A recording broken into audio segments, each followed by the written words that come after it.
I start out on mute. Okay, so that's a nice way to start the show. But nonetheless, Luca's in the darkness. Don't know where Brian is. He should be joining us shortly. But welcome back to the Big Blue in the Bronx YouTube channel. Hope you guys are well. Hit the like button if you haven't already. Comment and subscribe. Turn on post notifications so you know when a live stream pops or a video drops. Appreciate y'all coming back. Share this out. Do all the good stuff. For some reason, I have a pop-up ad, which is very annoying. But nonetheless, we are here for the third installment, the final installment of the playoff predictors, prediction series, what have you, for the 2024 NFL season. Hope you guys are well. Again, as I said, I'm awaiting Luca. I guess he had some sort of a technical issue or whatever the hell happened there. And Brian should be joining us shortly. I will also inform you guys on some content we have upcoming this week. Tomorrow night, I will be live with Brendan Olson from Sports Illustrated. He was supposed to be a Giants beat writer, but it was unfortunately a scenario where I got duped. So there's that. And then Tuesday, we are going live for the Yankees and Mets game with Sir Armand, who probably will show up in the chat or whatnot. So should be fun in games, all that sort of good stuff. Okay, so finally I have the page up. Let's see. Here we are. Okay, so this is what we're doing. I'm going to put a poll in the chat. What's up to Armand again? Also, we do have Giants training camp this week, so it's gonna be fun. I'm definitely gonna be there. Within the first few days, they had a little bit of I wouldn't say resale, or it was like you could say it was a resale because they had a limited edition package on July 18th where they did some giveaway. Well, not giving away, but they had a limited edition where you could, pick the days that you want to go in, et cetera, et cetera. And of course, I was able to get tickets for the first day. I was able to get tickets, I believe, for the second day, third day, and there's a number of other days I've got tickets as well. So Luca has finally joined, and for some reason I don't see him. Your screen is black. Try doing it with your Mac camera, because I think we've run into this issue before. It's probably your camera.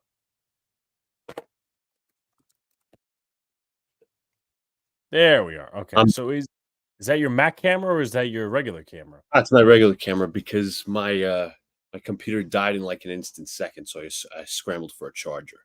Okay, good. Well, as I put a poll in the chat, give your first thoughts. Obviously we had the great stream the other night with Gary Sheffield Jr. and Dylan, but we also got football coming up. Talk your talk. Yeah, of course. I think this week for some teams it starts training camp. I'll be honest, I haven't even checked the Jets dates yet because I haven't had that. I haven't exactly been in tune. It's around June and July. It's more of the dead time of the off season for NFL. We're focusing on training camp battles and all that, and coming up with anything to just buy time until football season officially arrives. And I'm excited that we're getting around the corner, or at least it's around the corner from us. No, we're not turning a corner, folks. But regardless, I'm trying my best to get excited for the Jets season. Yeah, obviously there's a lot of high expectations. But they're in prove-it mode. But just to predict the rest of the NFL teams' schedules, I'm very interested and I'm hype. And I'm ready to do that. So I'm ready for football season because baseball season always pissed me off enough. Yeah, well, as I have background noise for a second, talk about your thoughts on the Yankees. Well, on a football stream, I guess, but the Yankees did lose 2 out of 3 to the Tampa Bay Rays. Not exactly the way you need to start your post All-Star break games. And I would like to say I'm sorry, Luca, to interrupt, but thank you so much. It's such a pleasure to have Giants tight end coach, former Titans offensive coordinator Tim Kelly join us tonight. So I will say Tim that. Kelly, it's been an honor. We really appreciate it. But in all seriousness, Brian, thank you for joining us. Do you have any opening thoughts as we get closer to the start of training camp? I don't know when the Jets dates are, but talk about maybe your team a little bit. Are you getting excited for training camp? Baker Mayfield, all that. Talk about it, Brian. First off, it's great to be back. I'm very thankful to be here again. Let me just start with this. First off, I want to give a sincere congratulations out to a Mr. Shaquille Barrett for his decision to retire. Okay. I know his family went through a really tough time last year, especially the loss of his daughter. So I'm very grateful. I'm very happy he's taking the time away from football to still grieve and be with his wife and his family and take the time they need. Sometimes football isn't the most important thing. So I want to just get that out of the way first. The NFL with Tampa Bay, I'm optimistic entering this training camp, but I'm not expecting anything spectacular. You guys get what I mean? Like Yeah, of course. It's almost like the expectations are now higher because they performed where they needed to perform last year and overperformed people's expectations, including mine. And then went ahead and now this year they're hoping to be another 11-win team, 10-win team, win the division again, and make a deeper run in the playoffs. But again, time will tell. We got older receivers, some really nice rookies. I'm interested in seeing how they perform. The number one thing that's our key, especially in training camp, is health. Mm-hmm. Has to be the number one concern. And I think that's the same for all three of our teams. Easily the number one concern. So I think that's my comments. Yeah, you don't need a Ryan Jensen injury like last year. I think he got hurt in training camp, right? Yeah, Ryan Jensen was injured. How do I explain this? He had a really bad injury in Tom Brady's final season. He didn't play the entire year until the final playoff game where he decided to rush himself back to the field against the Cowboys and try to help them win, and he made the injury worse. And then they said he couldn't play football again. Yeah, I swear I thought he had was carted off in practice or something. I don't remember. Maybe it's just I think you're right that there was that too. He was trying to work his way back, but nothing was working for him, unfortunately.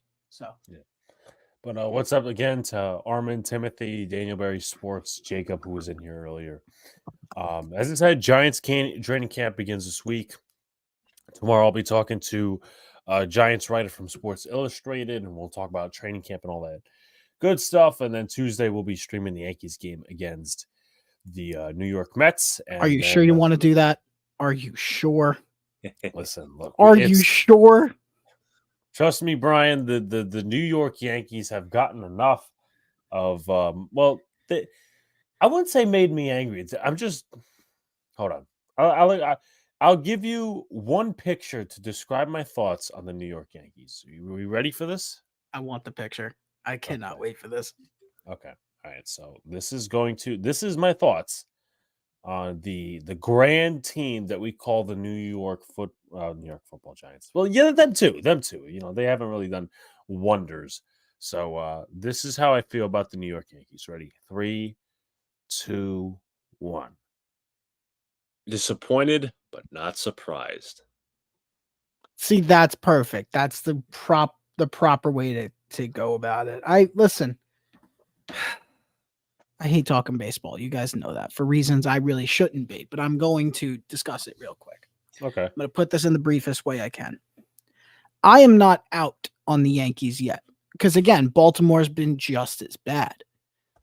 But if you're talking about a World Series team, no, I don't see it. It looks like Nestor's lost a little edge off of him. He needs to shut his fucking mouth. But all right. It's been the last 2 years, he's been trending downhill. It hasn't been positive for the Yankees. The only positive has been even Cole coming back. He still hasn't been the sharpest. Rodon, he's been solid for the most part this year, but has his moments. Stroman, I think of all the pitchers we've had in the lineup, I'm not even joking. Stroman might have been the most consistent. That's not necessarily far-fetched. I'm saying from a consistency standpoint. I'm not saying the best pitcher. I'm saying consistency. He has been, you know what you're getting with him every time he's on the mound. Everybody else is a wild card. And Heel finally cooled off, which made things worse. The bullpen is still out of shape. You look at the bat. Somehow Ben Rice is batting better, has a better WRC than over 2/3 of the lineup. Are we don't know who to blame a serious team at all? No. Are the Yankees a serious team? No, they're not. And Boone got ejected for what, the 9th time this season today? So he now leads the majors He got again. tossed again. I didn't know He that. got tossed He got today. tossed again because he I don't know argued a about strikeout. what, He but argued another strike. yeah, like that's gonna do anything. But what's It's up right to in front of Cowboys? us, guys. Don't forget, it Yeah, will it's always out be in right front in of front us, of us. And I'm Remember gonna make a when- football. I'm gonna make a football connection to something he said today because it's literally a football connection. Who takes it all or who takes a fall? I'll leave it to your brains to ponder on my mentioning of the Cowboys. This team is fucking shit. That was a dig at the Cowboys. Well, let's dig at the Yankees, but we do have the Cowboys sitting The at Yankees 9. are the Cowboys of the MLB. That's where we're Yes. at. Yep. That's it. That is what I did say that on the stream with Gary Sheffield Jr. and Dylan on Thursday. And I wonder what Junior thought of that. Oh, he agrees. He Okay. agrees. Okay. And it's interesting because Chef's dad grew up. Chef's dad is a Cowboys fan. I remember him and I having a conversation about that. And Chef is an Eagles fan. So, little bit of I a also point out that he also said the Yankees are like a destination, like the 2012 Lakers. They've won in the past, but what do they have now? They could, like, for the Lakers, they had it was Kobe, and they had somewhat of a super team, but it was all relics because Dwight Howard was hurt and all that. And let me add my favorite part of this whole thing, and I want this to be the number one thing. And I'm sure you guys probably discussed it on your conversation with Sheffield Jr. When you look at this team, is this a team you think Juan Soto wants to play for long term? no. Is this a Especially if you franchise he don't- wants to play for? if 2/3 listen, if we're talking about the fan base alone, fan base loves him. If it was the fan base alone that it was the decision, Soto's coming back. But if it's the 2/3 of the lineup is not hitting, then he'll go somewhere else.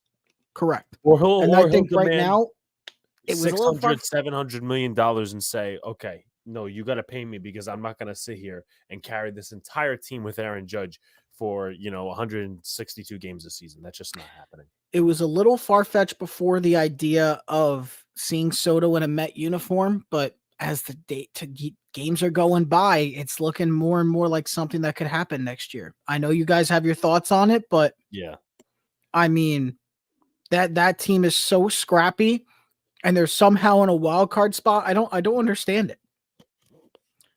Mendoza actually is managing well enough to the point where I could argue that he's above Boone.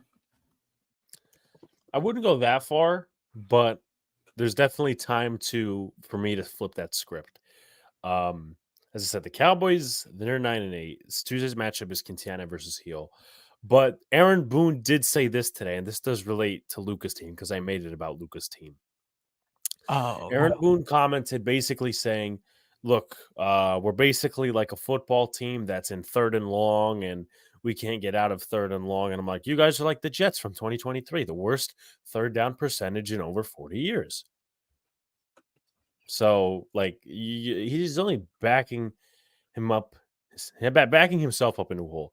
Lame duck coach, lame duck quarterback can only do a lame duck season and a midseason firing McCarthy's next Wade Phillips. hey, be nice to Mike McCarthy, all right? Listen, he needs it, all right? He needs a hug. He's stuck in Dallas, and there's nothing he can do about it. He needs a hug. Listen, Mike McCarthy is he's that one veteran coach that'll lead you to a certain point, and he won't get you over the top at this point in his career. But he also has Jerry Jones to deal with, and there's reports out there that I think the relationship is not so good. And Mike McCarthy is like, I don't want to deal with this guy because Jerry Jones is such a meddler. Yeah, don't even get me started with Jerry. I do want to bring up one thing because I see you guys covered the Raiders. There's a tweet I'd like to pull up, if that's all right with you guys. All right. Yes. It's something I commented on yesterday, and I was not thrilled with something. Like, again, you guys know how fan bases treat their fans who are season ticket holders. They give them everything in the world, and, they make them feel loved. Brian, I'm sorry to interrupt. Don't even start me with that, with the New York Jets. And the Raiders did fairly better. You can continue. I'm just saying, do not start me with that do not start me with what the Jets did to their season ticket holders, because don't even put me on the big screen, because should I even bother bringing? Where are you? It's not even worth bringing. Where are you? Alex, I don't know where I am, and then Jets don't know where they are, dear. So sorry. I don't want to go on a rant about how the Jets treat their season ticket holders My and the God. PSL holders and all that. It's just not worth bringing up. I mean, if you want, if you want to save some time at the end of the show, but I know we're here to do predictions respectfully, so I'm not going We'll to have say. some time at the end of the show because this is the last installment. Yeah. So, Brian, sorry.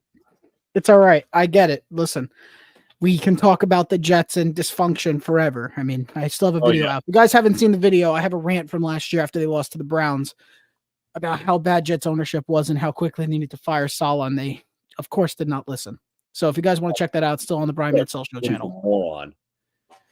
Yeah, I went on ranting for 20 minutes, so it's fun. But you guys, I'm going to show you the video. It was the Raiders. Yes, it is the Raiders. I give them a lot of credit. It's very cool what they did. It is very, very cool. You guys all see it, I'm sure. Yep, now we do. Yes, this is what they brought out for their fans. It's incredible. The autumn wind is a pirate, blustering in from sea. With a rollicking song, he sweeps along, swaggering boisterously. His face is weather-beaten. He wears a hooded sash, with a silver hat about his head. I didn't even see this part. A staff. He growls as he storms the country, a villain big and bold, and the trees all shake and Can I quickly add insult to injury? Yes. Go for it. You know, it's not like the Raiders have the greatest ownership group in the world. It is. Mark Davis is hemorrhaging money. But they could do that. And Luca, what did the Jets get? Jets aren't exactly novel, Alex. They're not exactly a novel organization. And I'm not saying the Raiders are either. They've been stuck in their own hole since the end of the Derek Carr days. Well, since when the last time they made the playoffs, whatever year. But they're just not like a great team. But still, they're miles ahead of the Jets. Yeah. How the Jets treat their fans is disgusting. And that I gotta say, that thing was pretty cool what the Raiders did. Not only you get tickets, it's novel, it's a fun idea. You know, represents, the Raiders, you get his picture with all the season ticket holders and all that. It makes you feel wanted as a fan. Like, wow, I feel so great to be a season ticket holder of this team. They might not win games, but they appreciate every year putting my money in, no matter how much I spend on this team in regards to season tickets. No matter what, living one of the most expensive parts of the country, I guess in Las Vegas or California, wherever you are, because I guess most of them are in California, not a lot of them Las Vegas. And that, every year the tickets prices are jacked for Allegiant Stadium because it's such a nice stadium instead of that shithole named MetLife. But regardless, no, listen, it's a very nice stadium. But I'm going to bring up the comment I made yesterday. Yes, I love how cool it is. I love when teams shell out for their fans and show that they love their fan base. That's something I really appreciate. And Raider Nation deserves it after all the years of torture that they get every single year from their ownership and the team itself. The Jets get the worst end of both. But I focus back to the Raiders. Mm-hmm. I find it funny that they have the money to spend to do all this creative stuff for their fans and their season ticket holders to keep them happy. Anybody want to take a guess what their spending and cap is in the league? In terms of the lowest? Like for the roster, they got 90 guys on the roster. Where would they rank in the NFL and roster in terms of cap? What would you think? Like the amount. Okay, you say 24, Alex. What would you say, Luca? See, I was going to say 25. Okay. The answer is 30. Oh. They have the third lowest amount of money spent on a roster in the league. And this is a trend that's been going on since, do we want to say probably since Carr left, or we want to say before that? Because they've been losing before that too. Yeah. How much help did Carr really have in Oakland and before they went to Vegas? And then now that they're in Vegas, you'd think they spend more because they're in Vegas, but they're not. And then they suck more. And it's just like, if they spent as much money on the roster and the much time making a roster and building a championship team as they do, committing to their fans and maintain their fan base, this team will be in the playoffs every year. And I just find it funny that they would rather spend the money there than, actually create a winning product that keeps your fans happy just by winning rather than just, give them novelty stuff. I think winning is more important to the fans than the actual novelties.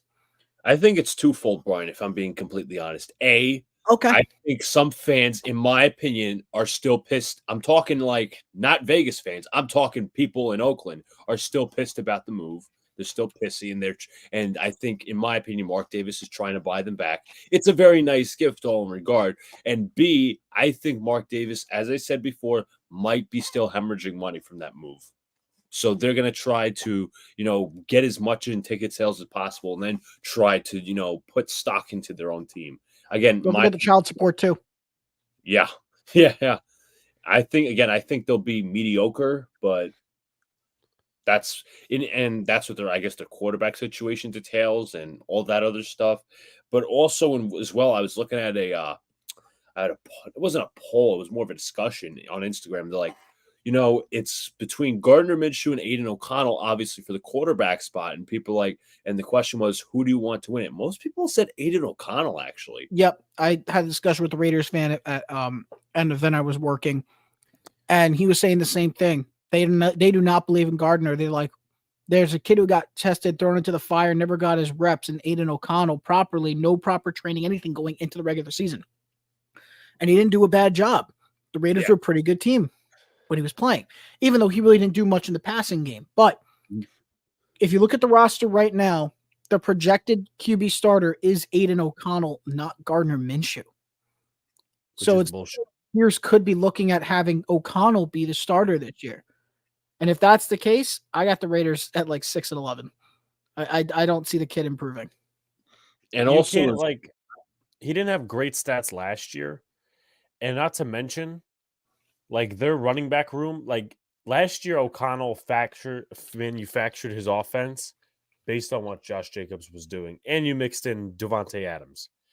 Yes. But if it's Gardner Minshew, you could say, okay, this team's going to, win 8-9 games, maybe go for a playoff spot. But Aiden O'Connell without Josh Jacobs, and you have a backfield of Zamir White, Dylan Laub, Alexander Madison, and Amir Abdullah.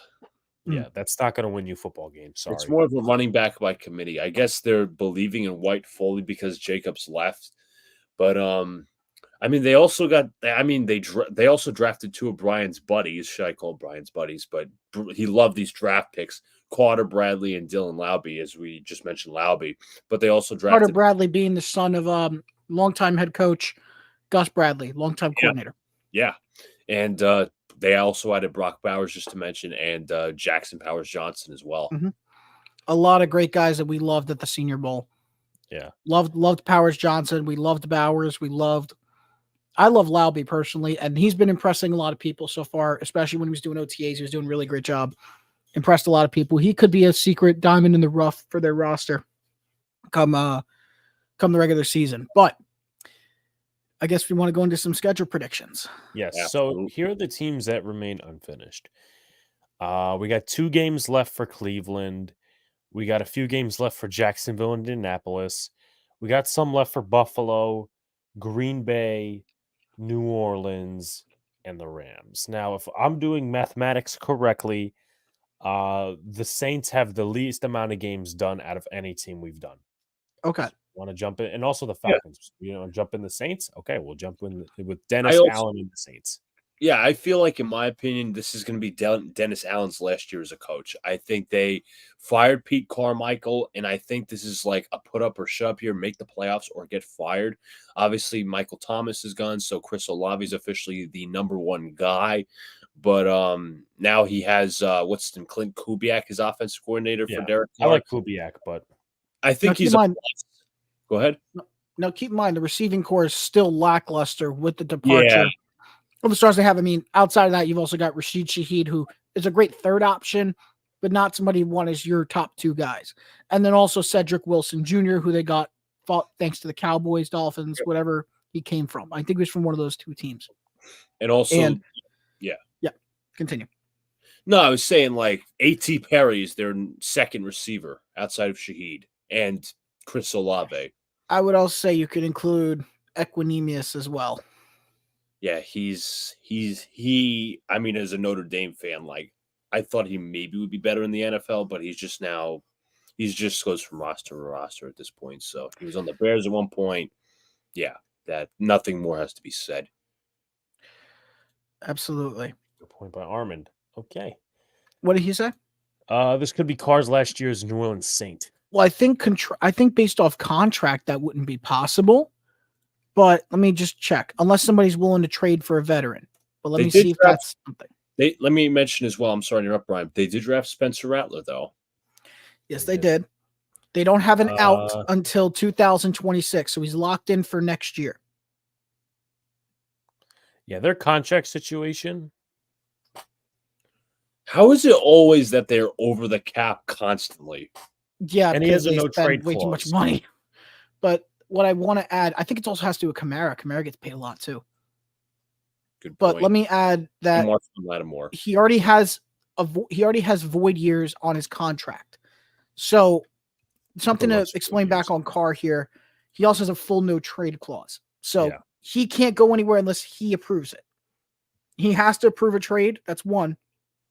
And two, you can't even try to move him if you wanted to or release him unless you want to take a lot of dead cap. And the dead cap I'm talking is if you were to cut him after this year, you're looking at about $50 million in dead cap.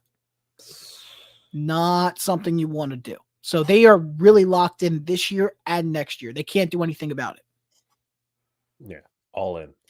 All right, so week 1, Panthers, Saints. Why do these pop-up ads keep coming? What a beautiful ad. Yes. And it's not letting me go. So what we'll do is we'll reload the page. And we're back. I love it. I love it. Okay. Here we are. So I think naturally the Panthers are going to split with the Saints. Correct. But do they do it? I would think the Saints win week 1. Yeah, there's no way Dave Canales is pulling a win out of his ass in week 1. My opinion. No. I don't think the Panthers are that good yet, obviously. So, okay. Yeah. And then we'll do that. I told you guys since day 1, I still think Bryce Young will not make it much longer in the NFL. All right. Saints, Falcons. What do we think? I think this is a split too. I think it is. I'm trying to think of the kind of split. They both play in domes. Yeah. Honestly, I'm checking this defense to see if there's any weakness that would make me think Atlanta would win. I mean, their front four is good. Linebacker group solid. These pretty good corners. They have Kool-Aid McKinstry. I forgot they drafted him. Yep, that's a good draft pick. And the only weakness I see is in the strong safety, Jordan Howden. I don't think that's going to be the strongest position. But if you look at Atlanta's side, Drake London, Darnell Mooney, Rondale Moore. That's really, really underrated for a receiver group. And still got Kyle Pitts. And Bijan.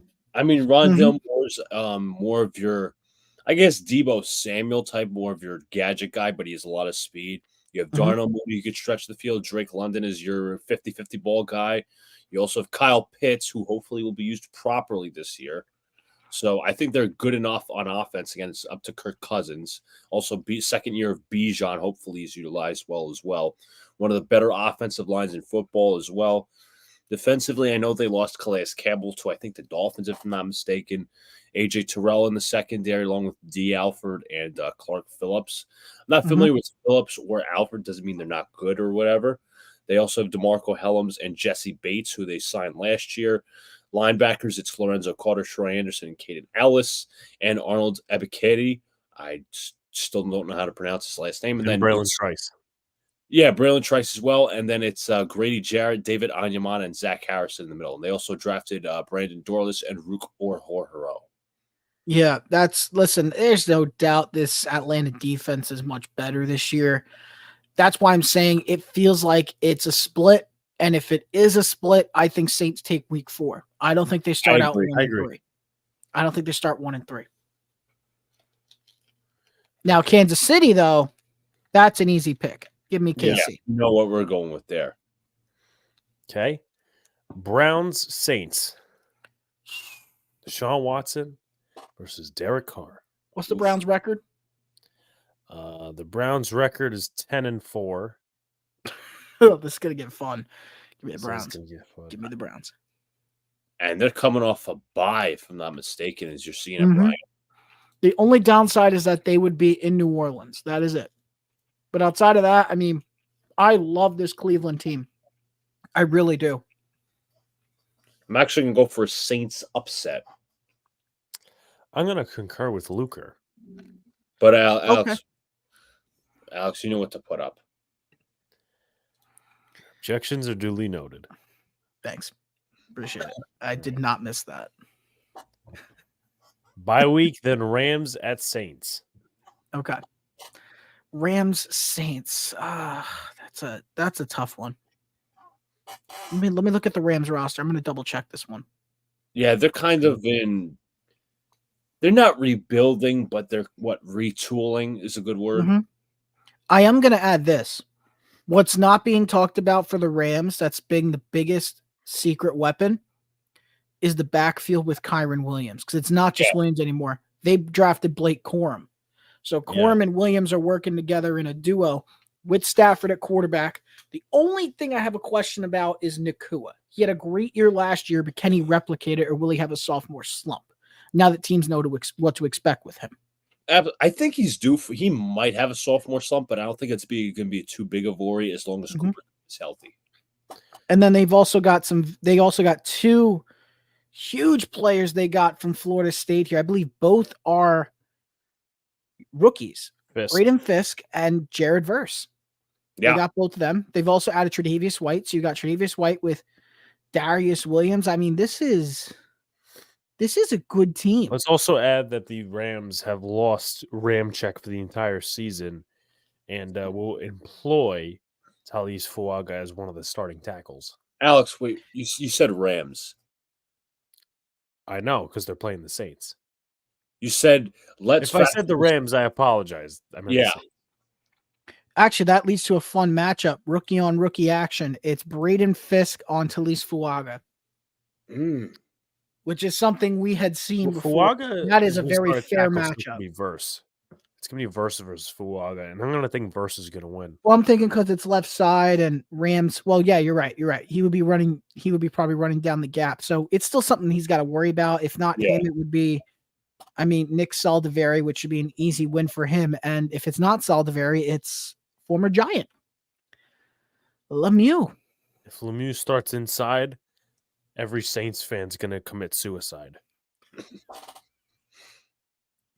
I think if you put me, Brian, and Luca on an offensive line to start the interior, we would probably pass block better than Shane Lemieux. That guy's putrid. I think if we're going off purely offensive talent, I would go with Stafford and the Rams. But the problem is you got to take defense into account. And I like the Rams defense and I like the Saints defense. It's very fair. So I'm going to give the advantage to the Rams. So I'm taking the Rams in New Orleans. Me too. That's fair. I like Matt. Again, it's an arena, not an arena, excuse me, a dome. You're gonna have two pass heavy games. That ball's gonna be flying.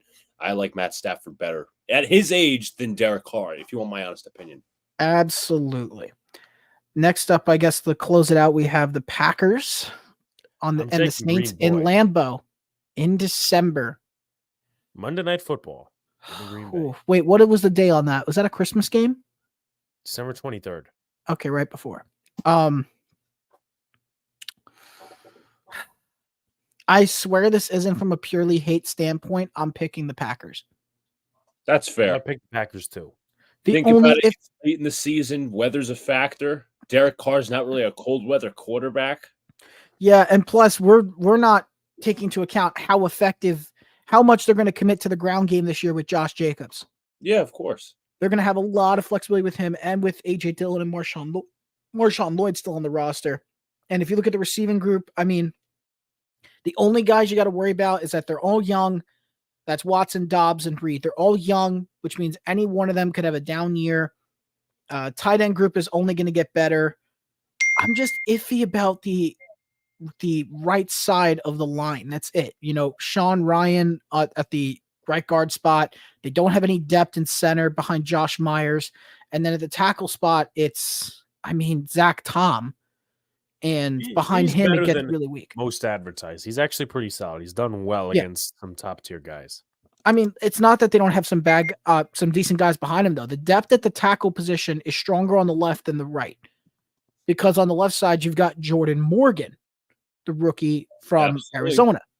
So you got him, and you've also got Andre Dillard, who is the former Eagle.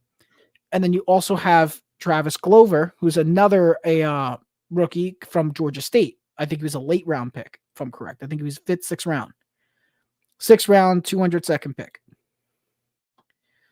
So, I think I'm still on board with Green Bay. I like it. I like what they have. I agree. Luca, is that you? Yeah, that I gotta silence my phone. I apologize. Shut your phone off. Yeah, guy. Anyway, the New Orleans Saints will go to 7-10. That is about what I expect. Me too. All right. Let's see. Allen gets fired. Derek Carr's on his way out. Spencer Rattler's season. Enjoy. How are they going to have Spencer Rattler season when 2025 they're completely locked down to Derek Carr? It could happen if Carr gets hurt. That's the only way. Okay. I say we do the Jaguars next. Sure, why not? Can't believe we have the Bears 10-7. Interesting. Also, if we're going to the Jaguars, can we please talk about how great the Jaguars uniforms are? The ones that they They're brought pretty back. damn good, Yeah, they're Oh, really. they're so great. Probably the best in the NFL right now. Well, behind the Giants 1930s throwbacks, of course. I'll say number one throwbacks. I think the Jaguars have it. I got to look at the other team's throwbacks, but number two is the Jets, in my opinion. And I'm not saying that because I'm a Jet fan. I just really like their 80s throwbacks. But regardless, I think you got to put some consideration on those Kelly Greens from the Eagles.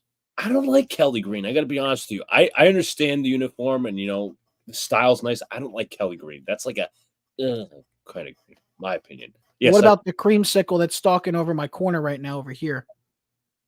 I'm not a creamsicle guy either. I'm going to be honest. Yeah, me neither. You're so bland, I swear. I don't know where Luca What's the is. color in your life? Come Luca, on. Where are you? If I'm going to take a guess, I'm going to say, was it Nissan Stadium or Soldier Field? Okay.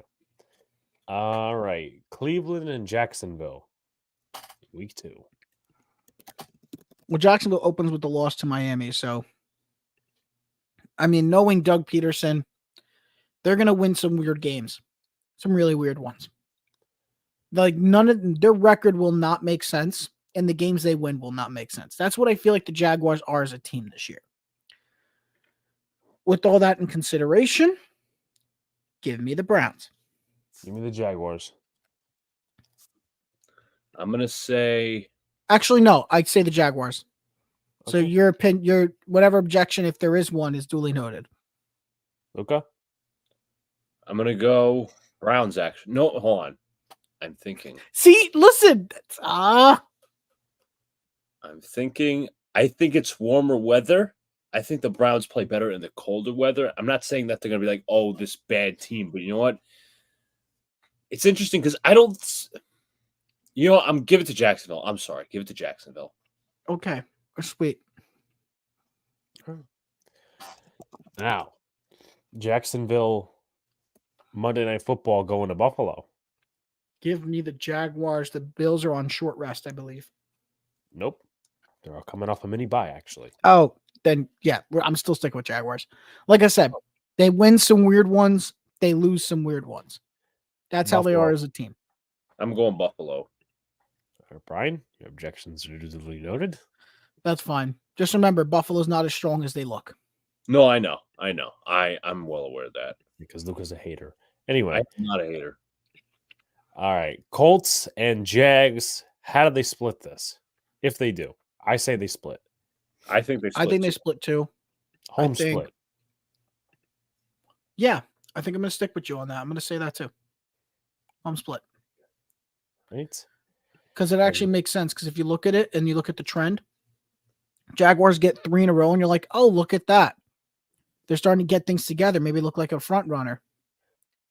Like, oh, maybe they're reviving. Maybe they're getting back into the warm of it. Maybe they got a shot at the wild card spot. Well, they hit week 8 and they're facing the Packers. And I think this is where their momentum is derailed. I agree with that.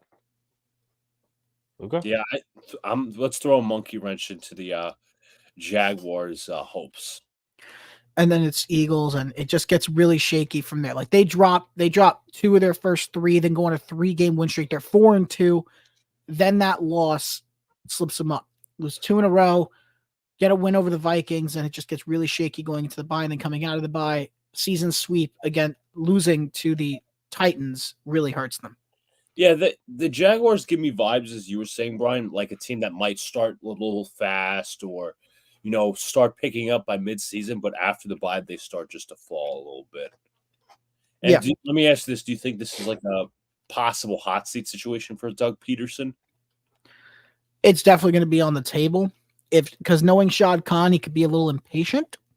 So it's only Peterson's 3rd year. He overperformed in his first year. Yeah. Second year was more to par of what his first year should have been. And now it's basically like, if you think about it, this is almost like his second year, honestly. Yeah. So I think he'll be on the hot seat for the following season, not necessarily this season. I'm going to point out a funny tweet. By the way, 7-10 for Jacksonville. So Lamar left practice with an illness.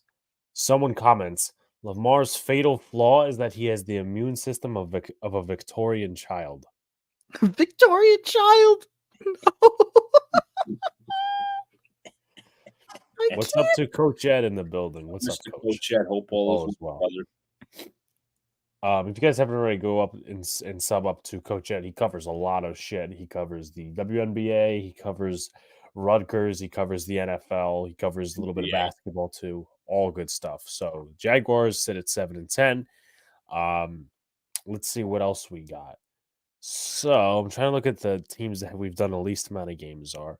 MLB quick thing. I think it's officially safe to say I think Ohtani's got the MVP locked up in the NL. Okay. Very safe. He just reached 30 home runs, first one in the National League in its 4th straight season with 30 plus without pitching. And the Dodgers will still fail in the championship series. We all know that. But all right. So Green Bay I'll start in the NFC. Green Bay has 2 games left for us to solve against Indy. And then there's another one against the Rams. So they're definitely beating Indy. I do agree. This early in the season, gotta win it. Luca? Gotta win it. I think so too. All right. And I think against the Rams, that's where it's tough. I think both teams, in my opinion, are like similar stages, not necessarily quarterback wise. Now but think about it this way, guys. If we pick the Green Bay Packers to win, they go on a 6-game winning streak. Yeah, I don't think that's. I'm sorry. But here's another thing you have to note: if the Packers lose this game, they tie with the Bears for second and possibly miss out on a wild card, depending on what the season series was. Did they beat the Bears once, or did they sweep? They split. They split with the Bears. Season. So actually, that would be poetic. So yeah, why not? Let's give it to them. All right. And the Bears would miss out on the playoffs by a tiebreaker. Yeah, the Bears also have a rookie quarterback, so it could. I'm not saying that Caleb Williams can't ascend at the end of his rookie season, but there's gonna be some bumps along the way. All right. So the one game we have to figure out here is Bills going to LA. Ooh, give me LA. Remember, this is an opener a couple of years ago. Yeah, the freaking Bills trounced the Rams. I'm pulling up some depth charts right now. Yep. Because last time I checked Buffalo, I didn't like what they had. They're also on a 6-game winning streak. I don't like their receiver room at all. No, I don't like it either. Again, I'm not saying anything bad about Keon Coleman, but he is a rookie. I like. I don't know what's going to happen. Mr. Brooklyn-born Curtis Samuel went to E-Hall. Yeah, but after that, the rest of the backups are not names I want to see. MVS, I like that name. Chase Claypool, I don't like that name. Mac Hollins, I'm indifferent on the name. The tight end room, Dawson Knox is not the player everybody thought he was. It's just not working. Kincaid is just only going to get better. Their offensive line, it's like, it's take it or leave it. You go to the defensive side, and that's where it starts getting really weird. Where it's like, I don't see it as a team that dominates. Like, that's the thing. Their roster doesn't show a team that dominates. It shows a team that's being won. Okay, this is going to be really brutal, but it's a team that's being cheap. Wow. That's what I'm going to describe them. A team that's being cheap. Because I look at the front four, makes sense. The linebacker group, it's all right. I get to the secondary and I question things. I don't understand them. Benford and Rasul Douglas are your starting corners. Kyer Elam from Florida has still not popped, shown up to be anything yet, being worth the first round pick he was. And then you go to the safety group. I like Mike Edwards, the former Buccaneer. I've always liked him. Oh, you haven't. But I'm going to be the first to tell you, he's not a guy that you would consider above average, going to be a massive game changer every single snap.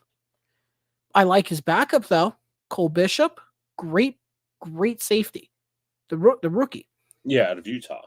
Yeah, him. I would expect him to get some reps at some point this year. Could possibly take over the starting spot. But, I mean, there's just so many questions that I don't even know how the Bills are 9-5 in this.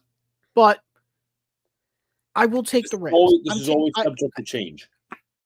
I'm taking the Bills because when you take a look at things, 6-game winning streak right here. Yeah, I could see it, though, for the Rams. I could see it. Every year you got one team that plays at a level you just don't see it happening. You just never do. You can't predict it. If there was a team I think had that chance to be there this year, it's the Rams. Nobody's talking about them. Luca? I don't think they go on a 6-game win streak, which means I'm telling you that they already are. These games are all adjustable, but I do think the Rams take this one against Buffalo. So you're talking about it. This show, my objections are duly noted. It basically means they go 9-2 the rest of the way. This team finishes 12-5. And I'm not joking.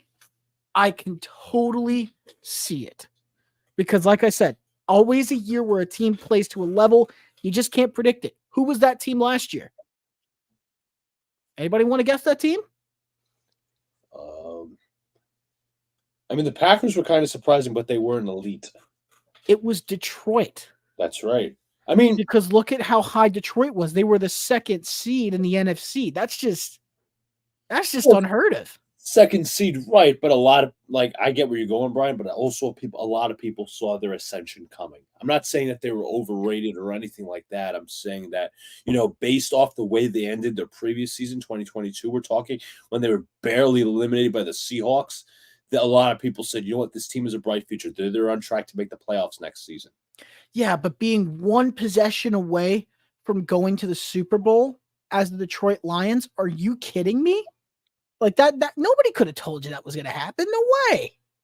And also, if you look at the year before that, I mean, another team we could pull out there that nobody saw popping and playing really well. I mean, that was, who was it? It was the Jaguars, their first year. They were 9-8, but they were much better than they looked.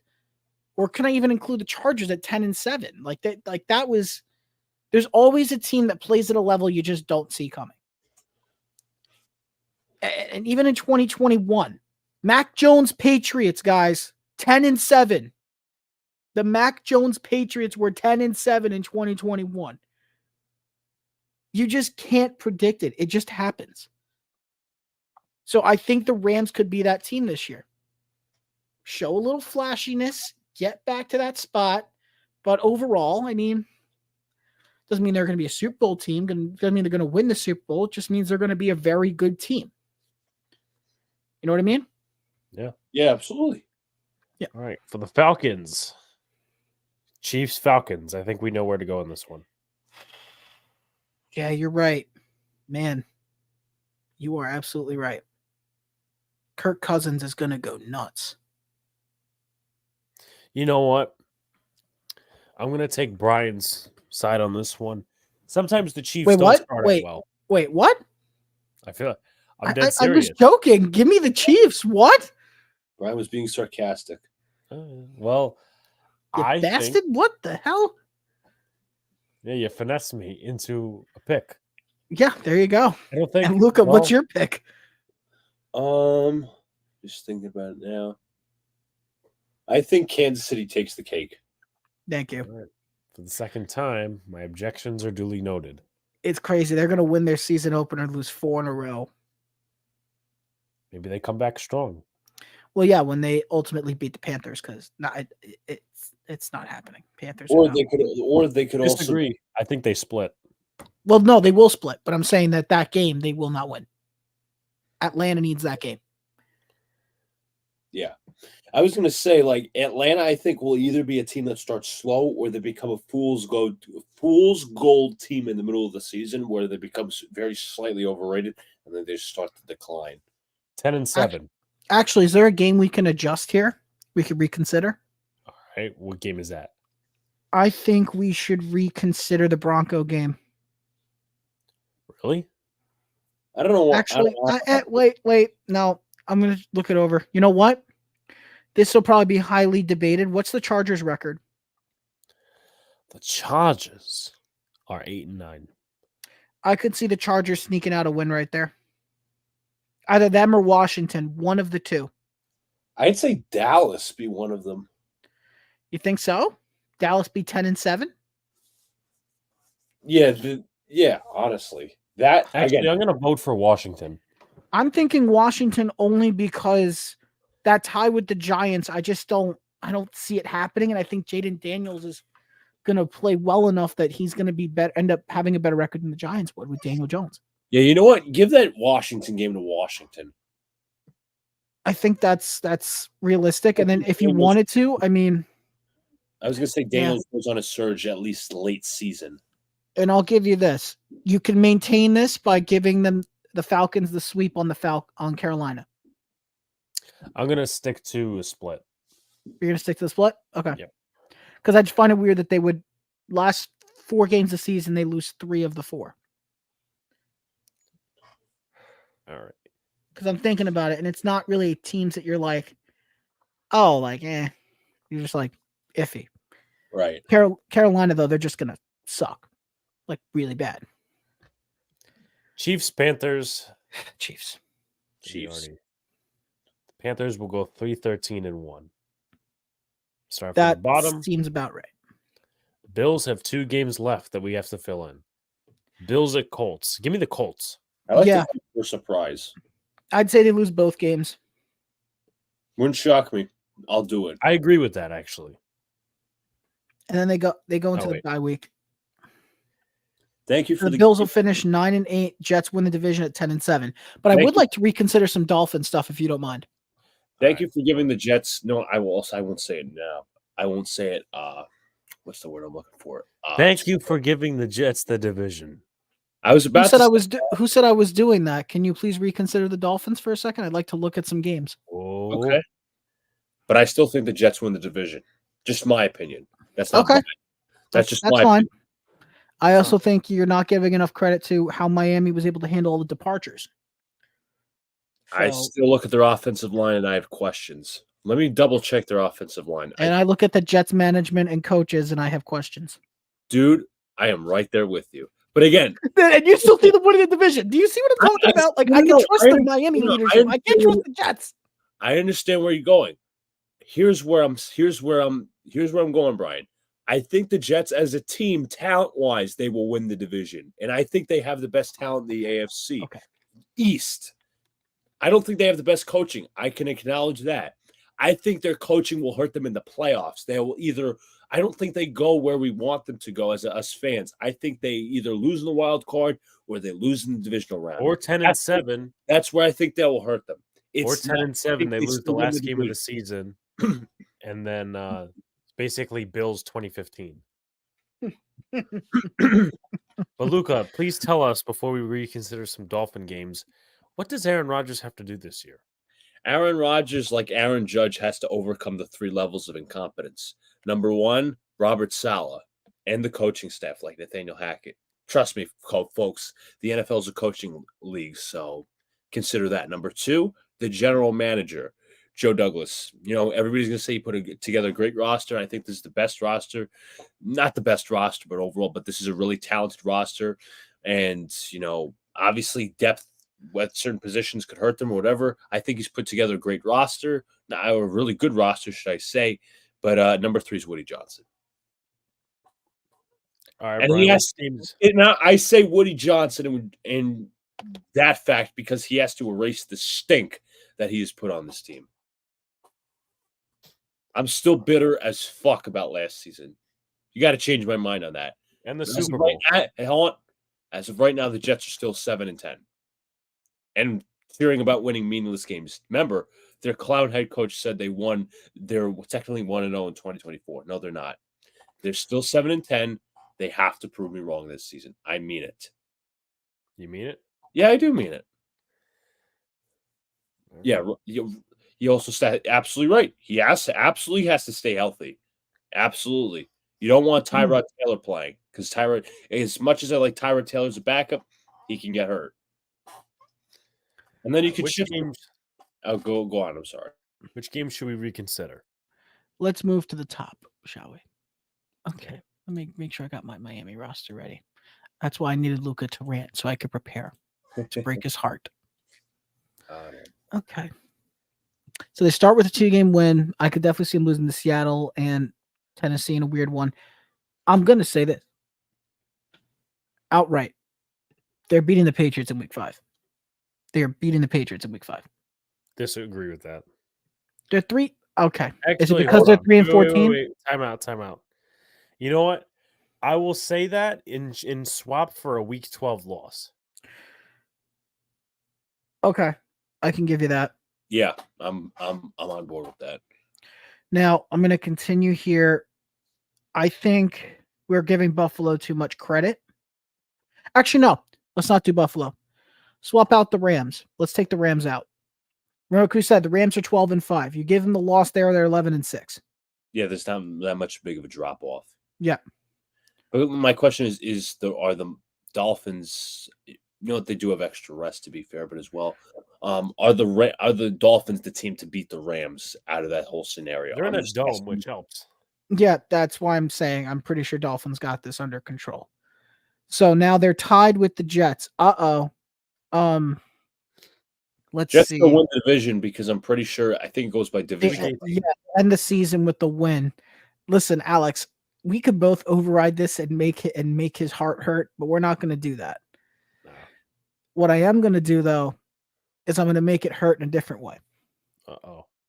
When you lose in a tragic fashion like you do to New England, you got to have a rebound week and you got to show out and hurt your opposing team to show that you're not some kind of pushover. So with that being said, give me the Dolphins over the Packers. Disagree with that. You're going to disagree with that? I'm going to November 28th in Green Bay. No. Then I guess that's the only swap we could really make, because then otherwise you would have to convince me they beat the Texans off a bye week. They could also sweep the Jets.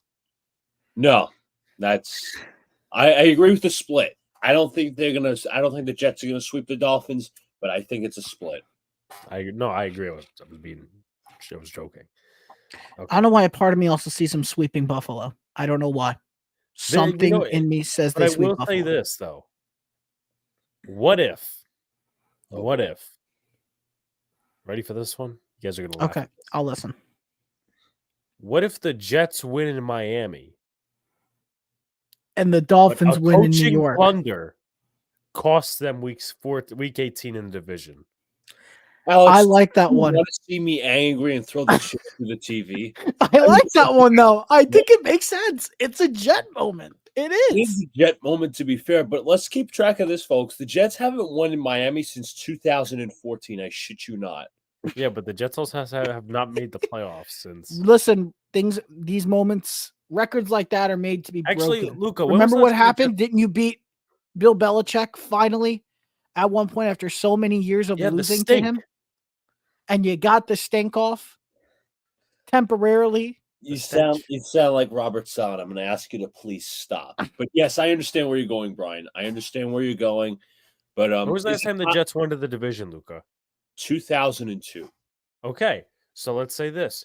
Is it the Jets win the division for the first time since 2002, or they win for the first time in Miami since how many years?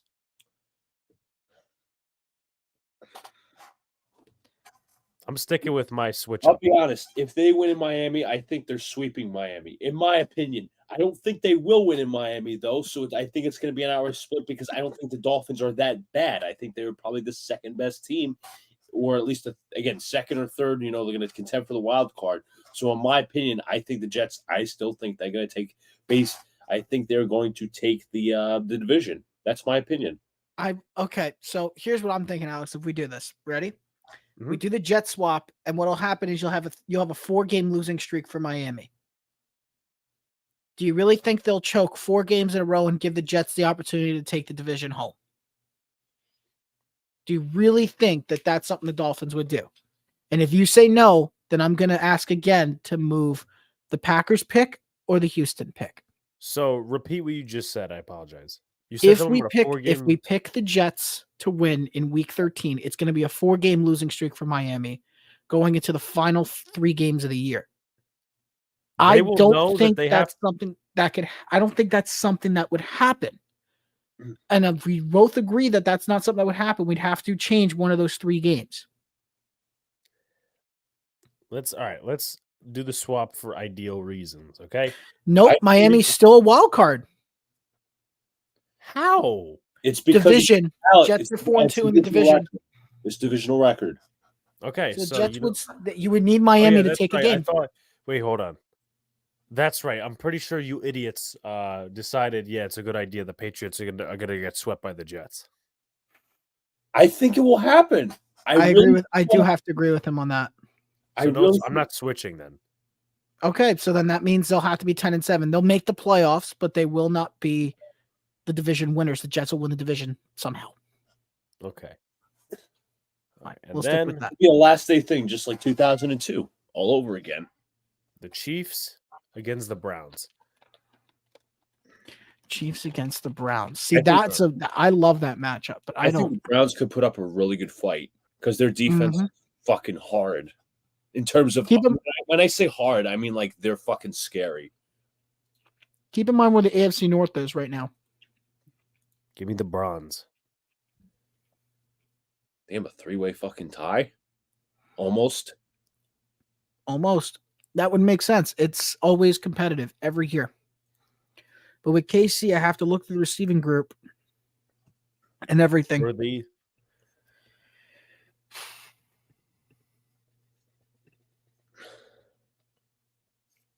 I'm not sold. I'm not sold on the Chiefs, actually. I'm not. So you're going Browns? It's the corner group. It's the corner group that's really hitting me because not having what's his name, L'Jarius Sneed, that's going to be a huge detriment to their secondary, and they haven't been able to replace him properly. I could see Cleveland taking the game. Yeah, I'm taking Cleveland. Yeah. All right. And I'm looking. Cleveland wins the division. Yep. But how? It's I believe if it's not for divisional record, it's conference record. There's just no way. I think they can do it. I really them or Cincinnati, in my opinion. I don't know if the Ravens would lose this division, though. I think that's screwed up, though.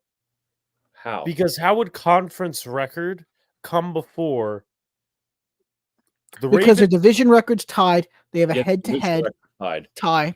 So it would basically come out of that or shrink the schedule. Right, but like, for instance, right, the Giants and the Cowboys battled week 17 of 2020. I don't know what conference record was, but they had the chance to be the same record. The Giants lost to the Cowboys earlier in the season. They won against the Cowboys and both ended up 6-10.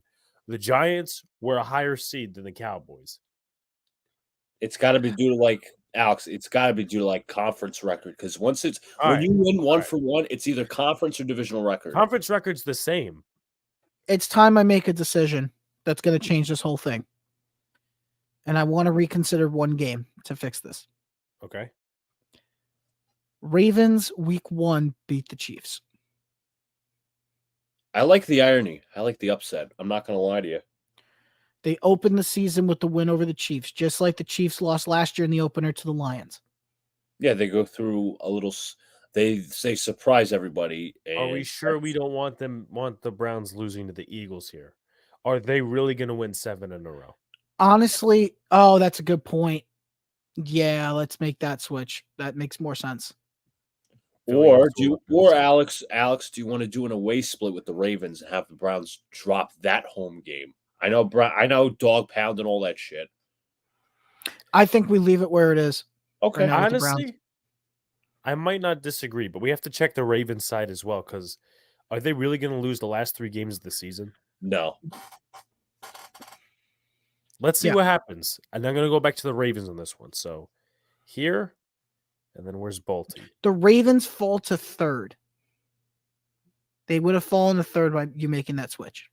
And then they went back to 1st. Switch there. I just made the switch. The first. Oh, yeah. Oh, okay. My bad. Okay. So let's see. 1, 2, 3, 4, 5. They're also on a 6-game win streak. It all makes sense, though, for them because they're supposed to be that sell it. You could sell it. That's my point. You could sell it. All right. Now, my thing is, do you keep the tie with Cleveland and Cincinnati?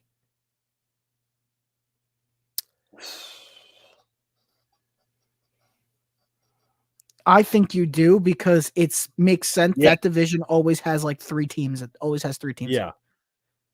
And if the Bengals stay healthy, because they still have T. Higgins, I can totally see them still making it.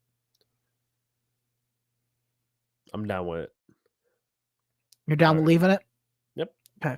And it's also perfect poetry. The entire division goes 3-3. All right, let's go to week 18, and then we will look at the playoffs. So hold on. We did every team, right? We didn't miss anybody? Didn't miss anybody. Okay. All right. And I'm glad I made that Washington switch, that we made them so they broke the tie. All right. So remember how I was talking about Miami and the Jets and the final week of the season? About the Jets have home advantage. Oh, now here's the problem, though. The Jets, the Dolphins, they don't play well in the cold. We saw that in Kansas City, even though it's not going to be minus temperatures. They're going to need a blizzard. This is the first Jets home game playoff wise at MetLife. So what's the crowd going to be? It's going to be rocking. Rocking or rocking and then disappointed? Rocking. What was the last time Dolphins won a playoff game? Oh shit. Like 2000? Let me check. I'm getting it now. 2000. It has been 24 years since they won a playoff game. So, if you pick the Jets, you are wiping away and extending the Dolphins' record. If you were to pick the Dolphins, let's check the last time the Jets won a playoff game. 2010. Technically, you made that easy.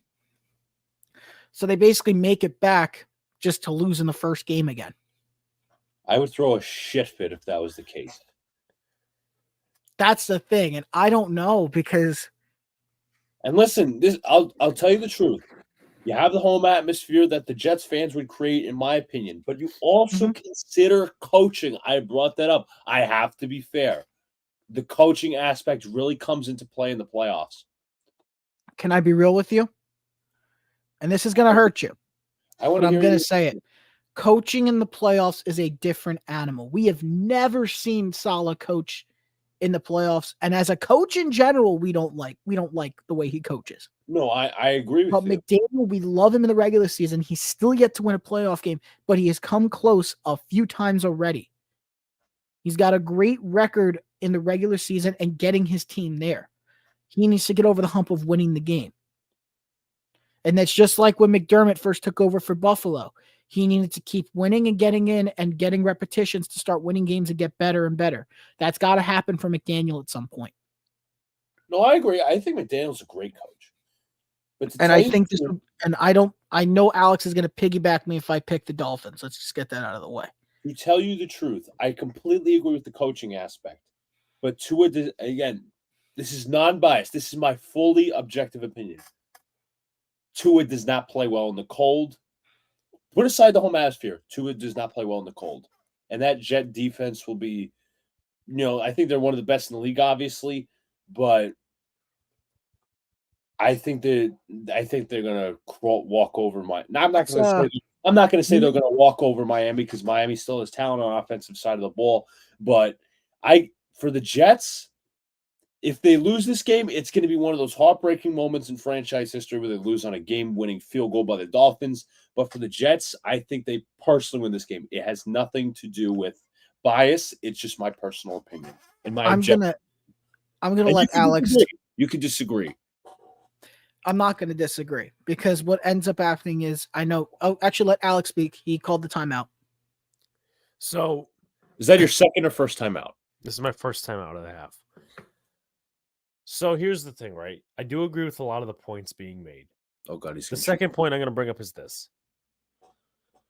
First of all, the Jets haven't, to my knowledge, done anything to solidify their run defense, right or wrong.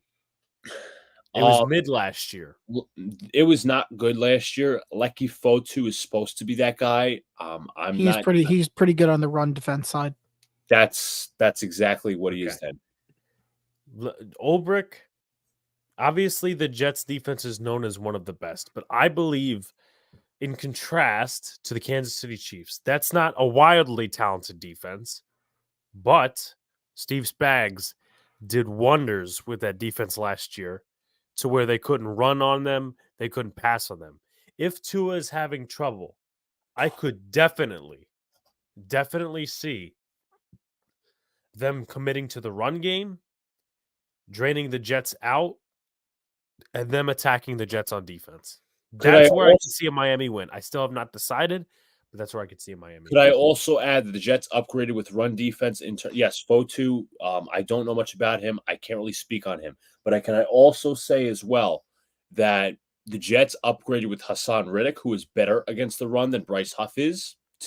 Again, that's a part of it. You have Jermaine Johnson who can stop the run. You have two linebackers in Quincy Williams and C.J. Mosley who could stop the run. You also have Chuck. You don't have that shithead Jordan Whitehead. I'm sorry, Brian, I have to say it. Jordan Whitehead who misses tackles every time he has a chance and goes for the home run hit. We have Chuck Clark, Tony Adams should be better this year. I'm not betting on it, but Chuck Clark being a better run stopper and overall tackler should help, and DJ Reed as well. So I'm just giving you some nuggets. You know what's interesting with one of the maneuvers we made? The Chicago Bears make the playoffs, but we'll get to that. I'm going to say the Jets win by a nose hair. Okay. I'm going through complete like everything, and I'm going to speak on the stat that Luca just brought up. So I researched it. I got the data from CBS Sports. I was going to make a quick interjection, and I think you might be heading down this road. You may not be heading down this road, but I will also say, just in terms of coaching, Brian, as you brought up, to be fair and fully objective, this team, as in the Jets, have not played well under Saleh when it comes to games that mean very so much. You talk the end of 2022 season, you talk the end of 2023 when the Jets got their asses kicked in Miami. Just saying that I'm being fully objective. I'm putting every coin out there. I'm just letting it all out. I'm being fully objective. I'm making all the points possible for your understanding, for my understanding, for your viewpoint and my viewpoint. Just saying. That's an anti-point to me, if anything. Okay. And I'm now going to add the data. You talked about Tua's performance in the cold weather, and it comes out like this. Tua led the league in passing yards last season. I'm sure you guys know that. Yeah. He did. He's lost each of the 5 coldest starts of his career. Now, let's add this in. Before that Chiefs game against the Dolphins Chiefs game in the playoffs, In those 5 coldest starts, he completed 57% of his passes for 5 touchdowns and 7 interceptions. In fact, this is a real statistic. I'm not joking. Okay. Before that Dolphins-Chiefs game, this was the number. Tagovailoa is 6-13 in games that are under 70 degrees. Under 70, he is 6-13, and he's 23-4 in games that exceed 70 degrees. So he will not have home field advantage here. And we all know New York in January. It's freaking cold. It is really freaking cold. And I mean, I don't think that makes it so hard. Here's the thing. It's Tua that sucking in the cold versus the Jets being unable to get out of their own way. You don't have to figure out. It's like immovable object meets unstoppable force. Yeah. That's what it is. Whose bad luck and karma is going to be stronger in the end? And I can't believe I'm saying this. I'm sorry, Alex. I'm going with the Jets. I'm going to go with the Jets too. I didn't want to do it, but it's going to continue. I could see the crowd rocking enough that the Jets pull it out. That's it. All right. Browns Texans. Ooh. Rematch of last year. Yeah. Well, the Browns have a better quarterback, or should have a better quarterback than last year. Emphasis on should. Don't worry, Jameis Winston will be starting by week 7. He could make the playoffs with them, no joke. I believe it with the supporting cast he has. And then the Texans made it to the divisional round last year. And lost the Ravens. Yeah, they lost the Ravens. Is it possible that they take a slight step back and lose this game? The only reason that would be is because of Stephon Diggs. I'm not even sugarcoating it. That would be the reason. It would be Stephon Diggs as the reason. I'm taking the Texans. Let me take a look. Hold on a second. As the reason the Texans lose or the reason the Texans win? Because I was talking about them possibly losing. I was talking lose. Also, you guys know who the Texans just signed today also, right? Actually, no. Cam Akers. So now they have Dameon Pierce, Cam Akers, and Joe Mixon in the running back room. But that's besides the point. Stephon Diggs, Nico Collins, Tank Dell, Robert Woods, Noah Brown, Mechie III, Ben Skoranek. They got a good group. They got a Dalton Schultz and Brevin Jordan. I'm looking for the weak spots. Their O-line was a lot better than I thought they were going to be last year. And then I look at the defense. Oh my gosh. Yeah, there's no way they lose. Wait, nope. I take it back. I just caught something. But I'll catch what I saw first. I mean, they have Danielle Hunter. Yeah. And that's a huge plus for them. Danielle Hunter and Will Anderson together is a cheat code. That is a physical cheat code. The Browns, I believe, also have Zadarius Smith and Myles Garrett, if I'm right. Mm-hmm. So you got 2 really good edge rushers on each side. But then you look at their linebacker group. It's good. Azeez Al-Shaair coming over from Tennessee. Yep, from Tennessee, going to a division rival.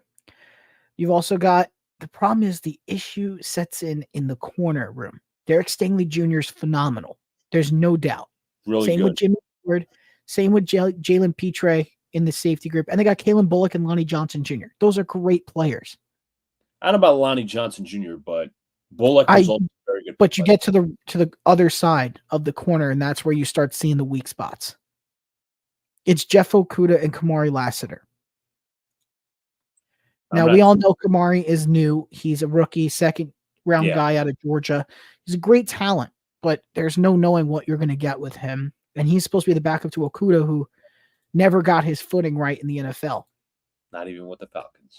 And you got a guy playing this year for the Browns with the chip on his shoulder looking to prove something. And I'm sure you guys know who I'm talking about. Deshaun Watson? No, a receiver playing with a chip on his shoulder. Amari Cooper?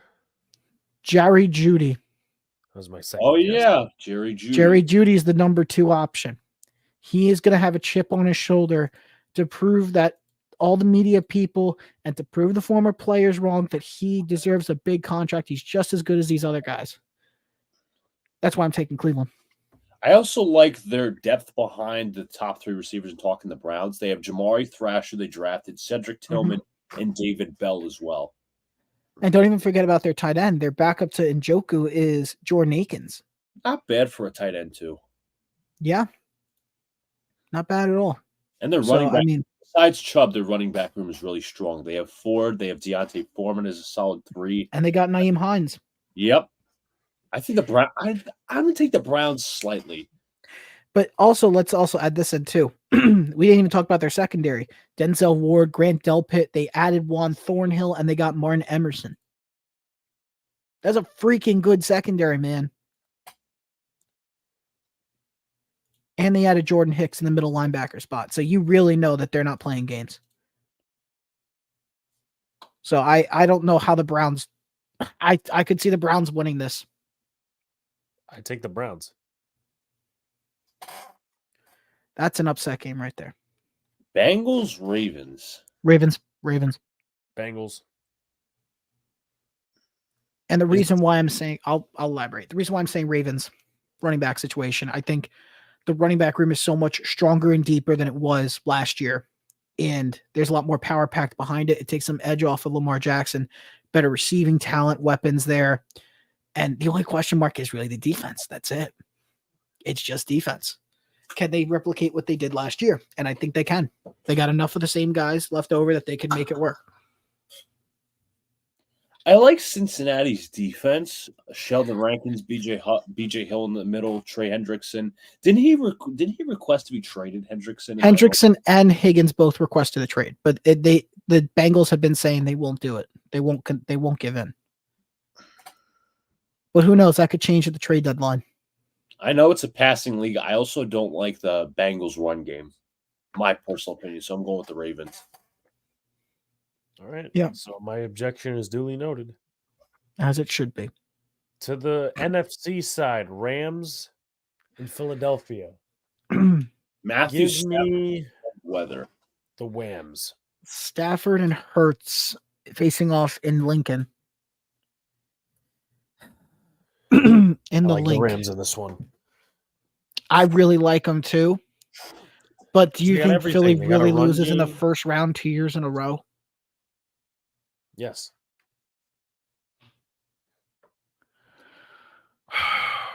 I'm gonna check Philly stuff first. I don't need to have to check the Rams because I already know what the Rams have. It's the Eagles I need to clarify. They lost Kelsey. They lost Fletcher Cox. Just remember, James Bradbury's an on and off corner. Didn't they? I know that. I'm aware of that. Nah. I was about to say something, but never mind. Let me see here. Okay. I'm reading through it now. In terms of offense, obviously adding Saquon gives you a huge edge that you didn't have before for Philly. They've never really they haven't had an elite talent running back. Sorry for me have to go on with this, Alex, and to all the Giants fans in the chat, but they haven't had an elite level running back on their team since who should we say? I said LaShawn McCoy. I would say LaShawn McCoy. They haven't had a standout since LaShawn McCoy. They've had guys who've done really well in committee sets have been the standout, but not in that capacity. You could argue DeAndre Swift last year, but DeAndre Swift was only there for 1 year. Yeah, he was. Yeah, obviously, but yeah, this is gonna be the best running back since LaShawn. And I'm gonna say at least to have for more than just 1 year. Now you've also got in there AJ Brown, Devonta Smith. They just added Paris Campbell. Aeneas Smith's in there in the backup spot, along with Johnny Wilson, who, if you guys remember when I was scouting him, I really liked him a lot. He reminded me a lot of Mike Evans, and if he does the right things, he could absolutely be close to him. But you've also got Dallas Goedert, CJ Uzomah, former Jet. Uzomah sucks. Don't worry about that. Yeah. Line is much the same. I actually like Juergens in the center spot. The only weak spot is really in the guard. That's with Tyler Steen. That really needs to be watched very carefully. Defensive side, Milton Williams. I don't know what I'm supposed to do without him there. Jordan Davis, Jalen Carter, Bryce Huff, of course. I will say, very good. Not to interrupt, but I don't like their opposite pass rusher situation. They traded away Hassan Riddick. Josh Sweat's on one side. That's good. Nolan Smith right now is a complete unknown. Yeah. I mean, listen, he's on the Sam side. Right now, it's projected it's going to be Bryce Huff and Nolan Smith Jr., not even Josh Sweat starting. Brandon That's a Smith is an projection. inside linebacker. He said Nolan Smith. I said Nolan. Oh, I was looking at Nolan's Brandon. outside, yeah. Nolan Smith- and Josh Sweat. Nolan's expected to be the starting Sam, and Bryce is expected to be the starting Will. Sweat would be the backup to Huff. Now, in the inside, shit, I forgot Bryce Huff was on the the Jets. Eagles, yeah. And in the inside, it's Nakobe Dean and Devin White, who I told you Devin White's a run stuffer. That's what he does. I just don't understand why. I'm looking at one version of the roster. Huff is not defensive end. He will be outside linebacker in such scheme. He's defensive end. But yeah, but he will it's be because the Eagles run 3-4. So because the Eagles run 3-4, they can put him in the Will spot. So then Nolan Smith. Honestly, and I'm still down on that because at least Riddick's proven. I would like to see Huff in more snaps. My opinion. Okay. All right. And don't forget their depth. They got depth. Jeremiah Trotter backing up Nakobe Dean. They got Oren Burke, Zach Ball, and Jalix Hunt, who they got from Houston Baptist as a rookie. And then we go to their corner situation. Quinyon Mitchell with Darius Slay. You talked about Bradbury. Bradbury expected to be a backup this year. And you also have Avonte Maddox, Cooper DeJean, Isaiah Rodgers. Slay. I mean, they are really freaking loaded. And then you even go to the safety spot. CJ GJ, Gardner Johnson. Personally, I can't stand his attitude, but he's a great player. Reed Blankenship as well, who was a big player for them last year. This is probably going to be the best game of the entire playoffs. This would be the best game. And it's so many rookies. It's so iffy. Oh my gosh. I'm going to take Philly. Actually, Philly and LA both got first rounded last year. Yeah, give me the Rams. I'm going to do it. Okay. All right. Give me LA. Luca. Eagles. Your objections are duly noted. I thought about it. It's I don't know if Jalen can shake it. All right. And plus, another nugget to mention as well, his relationship with Nick Sirianni still needs to be repaired. Yeah, and Stafford and everybody's all good with McVay on that side. This is their first year with Aaron Donald, but they got some good guys to make up for it, and they made those adjustments as needed. So I could totally see the Rams winning that one game. All right. Moving on, Green Bay and Tampa Bay. Let me go over. I don't need to go over Green Bay's roster. I'm going to go into Tampa Bay a little deeper. Because as much as I love my team, I have to look at this more carefully, especially when it comes to playoffs. The only thing I'd be scared of is the secondary. Having Jair Alexander and Eric Stokes along with Bullard and McKinney does not sound very fun for me. Now, currently on the offensive side, we're talking about Mayfield, Rashad White with Bucky Irving backing him up, Mike Evans, Godwin, Trey Palmer still projected to start, Kate Otten starting tight end with Kokeft behind him. Ooh, I didn't even read this. They updated this. Okay. Offensive line, Wirfs and Gadecki are still tackles. Malk is still the right guard, but on the left side, the starting guard is Ben Bredesen. He can start. He's going to start for us, and Opeta is going to be the backup. And then at the center spot, as I expected, it's going to be Graham Barton. I don't know why they wouldn't move Hainsey over, but I digress there. 3-4 defense. Can't see Vita Vea. Logan Hall starts this year over William Golston. And then Logan Hall's not been performing, so I hope he has a good year. Yaya Diaby starting at the will. We don't know what's up with Randy Gregory. He still hasn't shown up or returned any of the Buccaneers calls. I'm not even kidding. That's a real story. Look that up. Randy Gregory has been MIA. The Bucs can't contact him. Yaya Diaby's will is going to start at the will. KJ Britt's finally getting his first year full-time starter. And then Levante David in the right spot. This is probably his last year with Tampa. And then in the Sam spot, it's Tryon Shoyinka with Chris Braswell backing him up. Whew. This is a scary team. NYG. No, I was saying what's up to NYG in the chat. Oh, what's up? How we doing? And then we go to the secondary. Jamel Dean starting. Zion McCullum, as I expected, is going to get the call this year to start at corner. Bryce Hall is going to back him up. Good luck. Bryce Hall's better as a backup, personally. Yeah, that's why he's our backup. So let's see how it goes.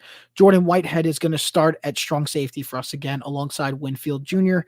Backup is Kayvon Merriweather, along with Eisen being like a nickel safety, kind of switching between.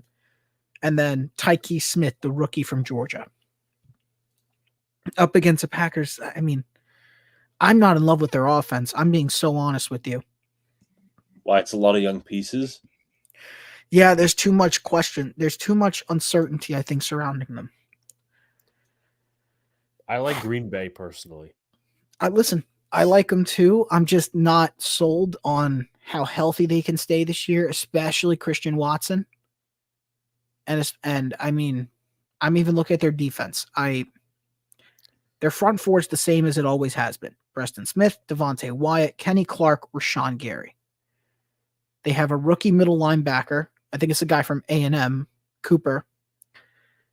McDuffie and the Sam, Quay Walker and the Will. Quay Walker commits a lot of penalties. He's kind of a goofball. Yeah, I think that's an understatement. Honestly, this is defensively, they can kind of handle Tampa. So I think I'm going to have to take this from an objective standpoint. And I mean this, like literally by a squeaker. This is a squeaker game. I'm saying Tampa because it's also in Tampa, which really helps them. Luca? If it was, I gotta agree. If it wasn't Green Bay, I would take Green Bay. If it was in Tampa, Agreed. Tampa. I agree with that.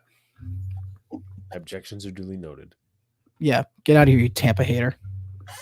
And then finally, the Bears and the Lions. Lions. I don't think It's got to be the Lions. I think the Bears are just going to be happy to be there. That's it. Happy to be there. And oh shit, the Jets get the Ravens. Yeah. Give me the Ravens. Have fun. Oh. Bye-bye. Bye-bye. The divisional. This takes nice. Awful light consideration. It's been nice seeing you. Yep, I think that's where the Jets get macerated. Now listen, I'm saying the Jets are going to be bad in this game, but you're not beating the Ravens. In Baltimore, no. Home crowd advantage is what will win you the first game. No. And for you would consider this a win for the season, winning the division and winning a playoff game. I'm sorry, I would not. You would not be okay with that? No, Why? not at all. Because I think the Jets should at least try to make the AFC Championship game. Try to get there. And yes, I get it, Brian. You could tell me that the Ravens have a talented team, the Browns, all these other teams. Yes, the Jets have a lot to compete for in the AFC in general. But you know what? You traded for Aaron Rodgers. Time to put up or shut up. I'm not saying you have to go to a Super Bowl. Maybe Rodgers stays another year. After you make the AFC Championship game, then you go all in. Let's just say you get Devontae Adams. At least make the AFC Championship game. AFC Championship game. That's my opinion. Yeah. But my fear is, I'm sorry to interrupt, if this were to happen, Robert Saleh and Joe Douglas would get extensions. Yes. Because the bar has been so low for the past 13 years. I'm sorry. Got to mention it. I got to be completely objective. My fears are on the table. Okay. Moving on to brighter pastures, Cleveland and Kansas City. Now, I do have a question before we pick this game. Who won the regular season game? Cleveland. Yeah. I'm taking Kansas City. This is where it's weird because I have to consider this because the reason why we have them in this position is because Cleveland was... What just happened? Sorry, it sounded like something fell. The reason why Cleveland got to this position is because Watson played well. Yeah. Right? That's why they're at 10-7. Yeah. We're not doing this guessing that Jameis Winston's taking over. So, I mean, for Cleveland's sake, I think this is where it ends. Yeah, I got to go Kansas City. It's one thing to win in the regular season. It's completely different when the postseason. Just be happy you got the one game with Watson. It'll be very close, though. Extremely close. I I'm agree. gonna say Chiefs. I'm gonna say Chiefs because the script writers will have it that way. Here we fucking go again. And Taylor Swift carries about. She's intervened on the field. She paid Right. the refs. Bucks Lions. My heart wants to say redemption, but I don't. I'm not there yet. I need to say we Why were is the very team- close. Why? We were so Right. close last year to beating them. We really were. No, you were. We were one drive away from beating them and going to the NFC Championship, Your boy and then Todd getting Gurley. absolutely crushed by San Francisco. But with this specifically, I mean, let's see, Detroit Lions. I'm reading through the roster real quick. Oh, I didn't know about this. They do have one uncertain spot, and it's in the receiving group. So this is going to be Jamison Williams getting a full year at wide receiver 2. So he's going to be the number 2 option this year, and Raymond's going to be number 3. And they don't have much depth. Their depth is Peoples-Jones and Traquan Smith. I mean, that's okay. Yeah, that's fine. It's okay, but it's not one that you're like, oh, they're going to be great. Like, we don't got to worry if a guy gets hurt. We're covered. I mean, they have Sam Laporta at tight end. What else is there? Yeah, they have Laporta and Brock Wright. Brock Wright's pretty good too. O-line is much the same, except for I think Zeitler's new. Yeah, Zeitler's a new guy. Yeah, he's in the right guard spot. Backups are much the same. Actually, the backups are okay. Defensively, let's see. DJ Reader, he's new with Hutchinson, Alim McNeil, and Marcus Davenport. That's right. Davenport jumped ship. So D-line got better. The linebacker group is better. The corner group, you could argue, is better. And their safety is a lockdown. You're talking Carlton Davis and Terrion Arnold together in Detroit with Brian Branch and Kirby Joseph. My gosh. And Amik Robertson at the nickelback. I don't want to say it. I don't want to say it. Detroit. Lions. And it's in Ford Field again. Give me Detroit. Give me Detroit. All right. Rams 49ers. This is where it gets fun. Give me the Rams. I say the Rams over the Niners. That's just instinct right now. But I'm going to go a little deeper if I can find the depth charts real quick. Luca? I don't think San Francisco makes it. You want for the element of surprise, give me the Rams. I don't think the Niners are gonna. They might be the regular season, paper tiger, but I don't think that they go back to the Super Bowl. Don't forget, 2 of the 3 backups for San Francisco are rookies. Ricky Parasol, who's already injured, and Jacob Cowing. And they also have Ronnie Bell as a backup. So it's still the same group. Debo, Ayuk requested a trade. He wants out. And I don't know if the San Francisco is going to make him, if he's going to play in San Francisco, if they're going to have to get a deal done before preseason or before the season starts. But I can't even give you a guarantee if he's going to play for them at all this season. I can't give you any guarantees. Nothing.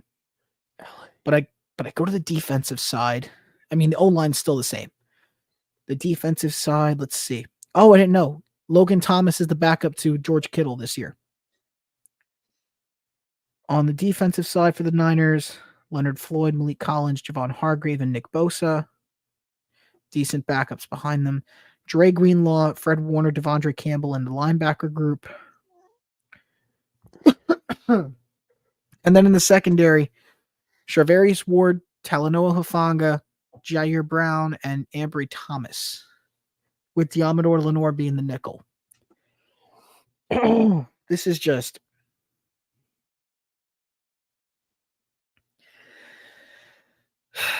You have to remember they got a good amount of youth behind them. So if anybody gets hurt, there's a lot of uncertainty. So I think I'm going to go with the Rams. I agree.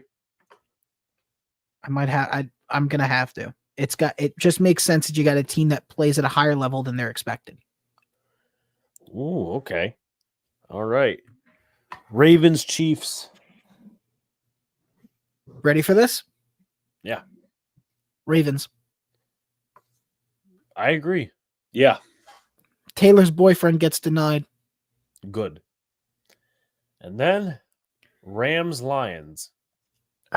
And this is what sucks because it's like last year. The Bucks. It's a rematch of the wild card game last year. I think the Bucks stops here with the Rams, and I think the Lions go to the Super Bowl. You think so? Yeah. Nope. I disagree. I think the Lions have less pieces. I'm thinking about the offensive line more than anything. The battle for them is going to be in the trenches. That's where I think the key to this game is. It's not the talent at the weapons. It's not the secondary. It's not the receivers. It's not the backs. It's literally the offensive line and defensive lines. If you look at the O-line for the Rams, it's Alaric Jackson, Jonah Jackson, Steve Avila, Kevin Dotson, Rob Havenstein. Or Stein. The backups are It's Zach Thomas, Mike McAllister, Bo Limmer, Logan Bruss, and Joe Nobu. So for them, for the Rams, it's a decent spot in the trench. And then if we look at Detroit, right? Taylor Decker, Graham Glasgow, Frank Ragnow, Kevin Zeitler, Penei Sewell. That is a freaking dominant, like a really good trench. Their backup. Giovanni Manu, Coyote Owasika, Duke Clemens, Colby Sorstel, Dan Skipper, who we all know for last year with the fake play incident. Based off, and then you got to go to the D lines too. Their front four that they have: Hutchinson, McNeil, DJ Reader, Marcus Davenport. That's their attacking four that the lines are going to have. The Rams are going to have Braden Fisk, Bobby Brown, and Kobe Turner in the inside. And then on the outside, it's Byron Young and Jared Verse. A decent amount of youth in there with some guys who are very solid performers.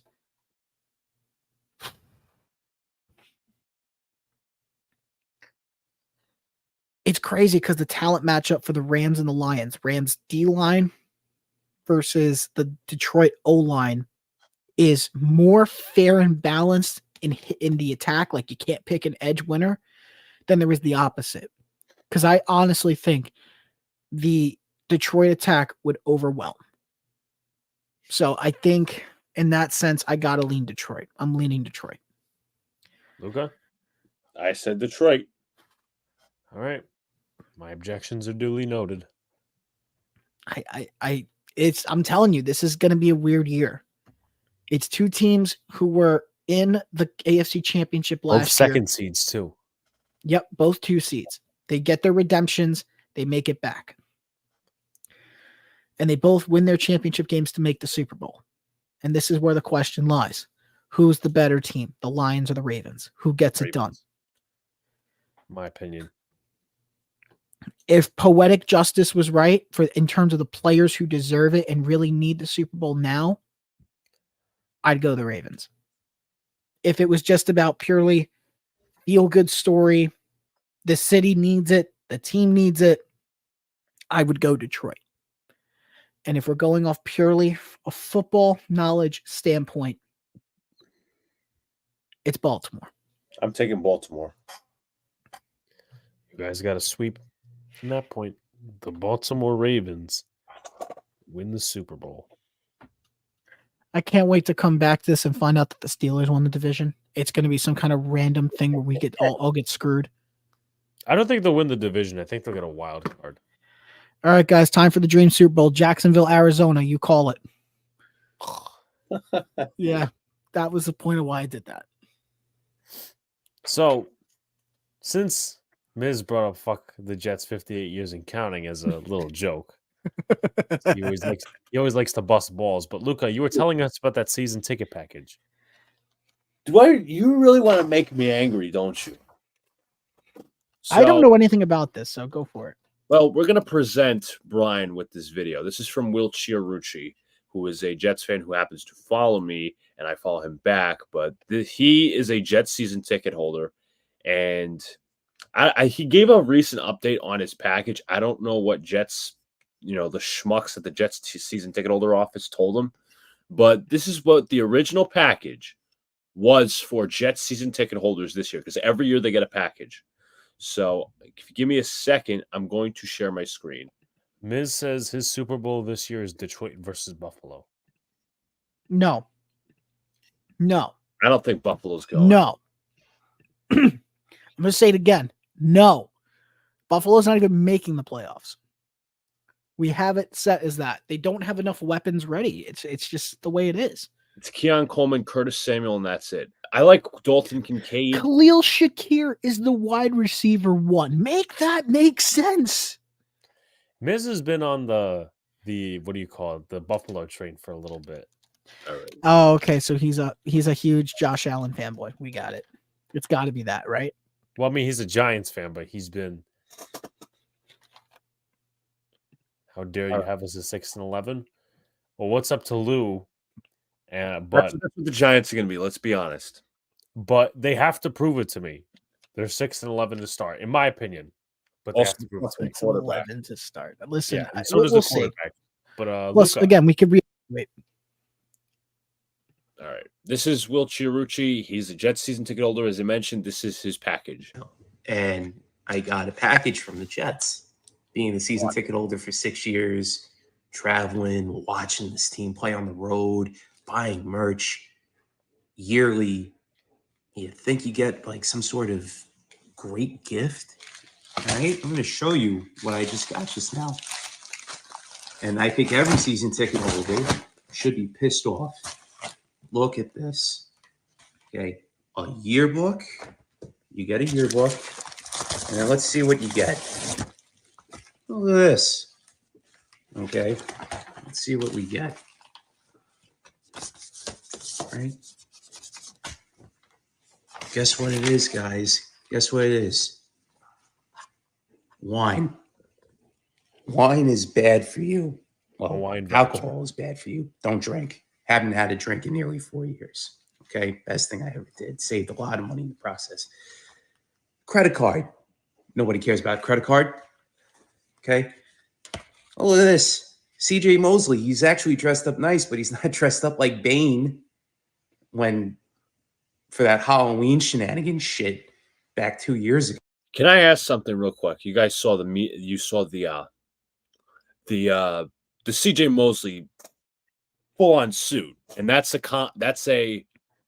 is a full-on coupon to dress like CJ Mosley. Can you tell me how many season ticket holders can afford to pay to wear a suit like CJ Mosley when they're paying up the ass for how much, of the prices they have to pay for? Just a quick question. There's more to this. I'm just asking a question. How many of you people do you really think let me restart. What do you people? How many people do you really think can afford to dress like CJ Mosley in a suit like that? Realistically, Not many. That's the correct answer. When you're done, I do have an interjection for the chat that really doesn't have much to do. But I will say this, because I know I'm getting some flack in the chat and just some disagreements. What's up to Drew, by the way? It's about the Giants stuff, but we'll definitely get to that. But I'll let them stew on this while we watch the rest of Will's video here. Yeah, but I do want to add Tell me who the Giants are beating, and then come back to that. But I do want to, before you resume the video, I want to ask you a question, because again, I don't know how the season ticket stuff works because I've never owned season tickets for football ever. But from what I can find on Forbes, back in 2022, there's a lot of flack because they jammed the prices up. You're right. I heard that, then right. In the upper deck, the prices ranged from $450 to $950, and that was in 2022. The lower end mezzanine level non-club was over $1,000 to nearly $2,000, and then if you wanted in the lower bowl club sections, it was around $4,000. So obviously, it's not the price now; it's definitely higher because of inflation. We all know that. Yeah, but if you think about it, all that money, and you said a coupon to wear a suit, not his actual uniform? There's more cheap gifts from this stupid organization. Okay, keep Okay. going, because pocket Nice schedule. little magnetic schedule. Coupon for a watch. Who can Those things afford? like $100. Guys, what are we maybe. doing? This fan base literally. That's the perks, everybody, of being a Jets season ticket holder. A game time watch, I'm guaranteeing you, is somewhere around the range of $150. Let's start with that one first.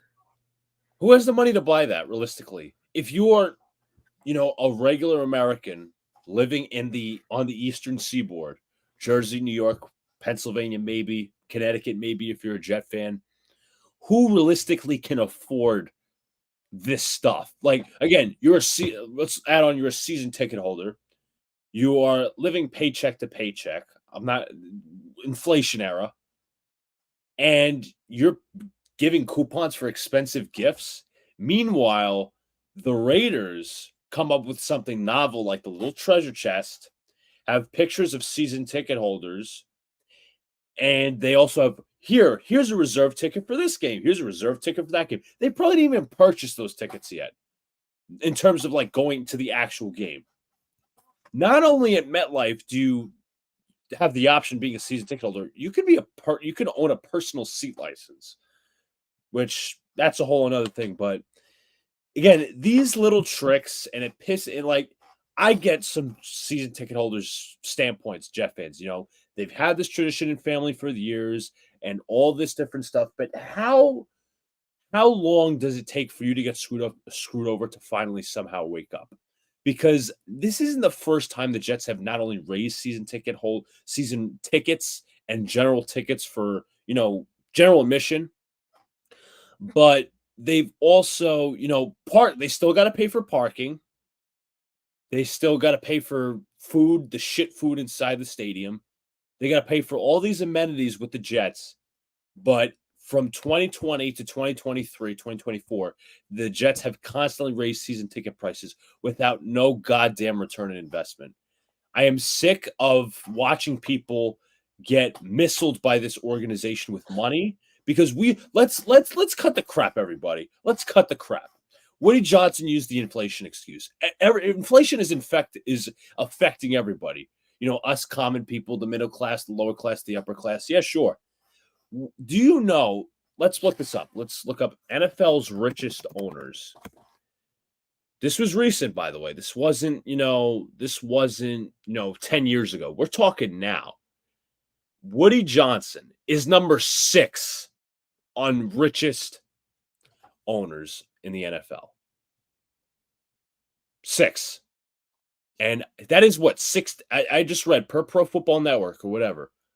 $16 billion in terms of net worth. Yet we still have shitty turf. We have such flavorless stadium.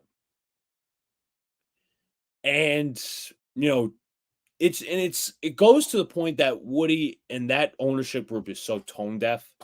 And, them raising the prices on season tickets and all of that, and what they posted immediately after the Chiefs won the Super Bowl, hey, let's get ready for Jets season. Like, that pissed me off to a point. I said, you know what? And I told Alex this, and this is the truth. I am not going to a Jets home game this year. I will not pay money to Woody Johnson. I'm sorry, I won't. I'll go to Jets Steelers, which is in Pittsburgh. Yes, it's a 7-hour drive, but if it's also another stadium that's not a dump, I don't call it Acrisure Stadium. I call it Heinz Field because that's what I've always known it as a kid. And I'm sure a lot of Pittsburghese people call it the Yinzers call it Heinz Field. It's not Acrisure Stadium because Heinz is actually based in Pittsburgh and Acrisure is actually in Michigan, I think, if I'm right. But that's not the point. I'm tired of spending money on it as again, I'm not a season ticket holder. I'm not going to act like a season ticket holder. But at what point do people say, you know what? Let's read the tea leaves a little bit. This ownership group wants money and strictly money and running money on ticket sales, money on merchandise, money on food purchases, all of that. And the fans year after year continue to get no return on their investment. I don't care that. I mean, I do care that Aaron Rodgers is with this team, but the reason why I'm so down, I'm not down. I'm expecting in truth, I think the Jets will win the division, but my expectation for failure is low. Or I should say, I expected somewhat because of as I mentioned, the 3 levels of incompetence. But it's not worth me spending money on this team unless they develop a winning product and a winning culture, which they still have yet to establish. So I'll tell you right now, I'm not going to training camp. I'm not going to a preseason game at home. I'm not going to a regular season game at home. I'm sorry. That's who I am. I rest on my laurels. I'll go to an away game in Pittsburgh, which I'm really excited for. But a home game, no. Sorry. I'm too what's the word I'm looking for? Scarred inside. And I'm a fan that reads the tea leaves a lot. And I'm not just some homer or some just fanboying out and forgetting all the inner details. I'm telling you the truth as a fan. If you want to say this is the first team I've ever watched in terms of sports, you could say that because I actually watched the Jets before the Yankees, and I watched the Yankees obviously more seriously and tuned in 2011, all that. But I remember the Jets playoff run in 2010, 2011. They got to really prove it to me this year. That's my point. All right. And just in general, yeah, good one too, Giant. It was that Drew, right? That's Drew. Yeah, he's absolutely right. But again, this is the point, 'cause the team wants to make you drink. But honestly, I don't even like one. But that's the point. I feel so bad for the season ticket holders because the Jets are using them as their cash cow. They are. And I don't think they're going to go to a new stadium in Queens. I would love that because the Jets should honestly be in their home state. And, a lot of the fans that, represent this team are from Long Island or also from Queens because that's where the Jets started at Shea Stadium. But they are missing these fans like nobody else. And, they're going to say, oh, stop being negative. If you're this negative, why become a fan? Oh, I'm a true blue fan. I will be a Jets fan till the day I die. But being a fan doesn't mean you can't call out what's truly happening. I'm sorry. And a lot of people are feeding into Woody Johnson and all this different stuff. The dude has no fucking clue. Let's be honest. He has no fucking clue. I know you guys complain about John Mara, but this guy is even worse. Sorry. And what if I told you that Woody Johnson is worse than James Dolan? What if I told you that? It's true. So at the end of the day, that's my rant. Season ticket holders, do what you want to do. I don't own your money. I don't have any say on what money you have, but use it wisely, especially for a team that hasn't made the playoffs in 13 years. Okay. I want to read some comments before we finish off. Mr. Neil poking fun at him. Yes. Backstory. I haven't heard one of those in a while. Good one, Neil. Well, What's up to Grega? Luca, you coming to Jersey November 3rd? I'll be in Jersey November 3rd. It's from Costco. The rant is why the Jets are offering wine. Yeah, I just said they make you drink. They make you drink.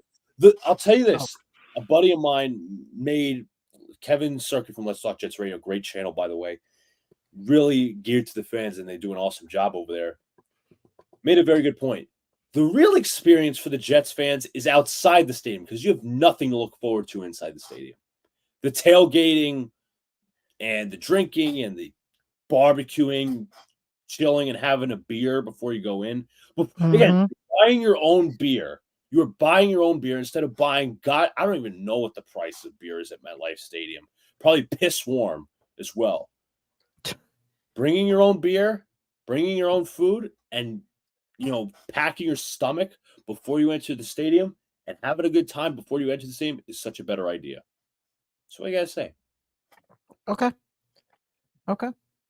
Jets have to charge a lot to afford all the polish and rust cleaners for their one Super Bowl trophy. That stadium is ass. Everybody in the NFL agrees with that statement. Giants beat the Vikings, Commanders, Seahawks, Steelers, Panthers, Bucks, Saints. He meant Falcons instead of Ravens and probably win one or two. I'm hoping that's what he meant because there's no way they beat the Ravens. No.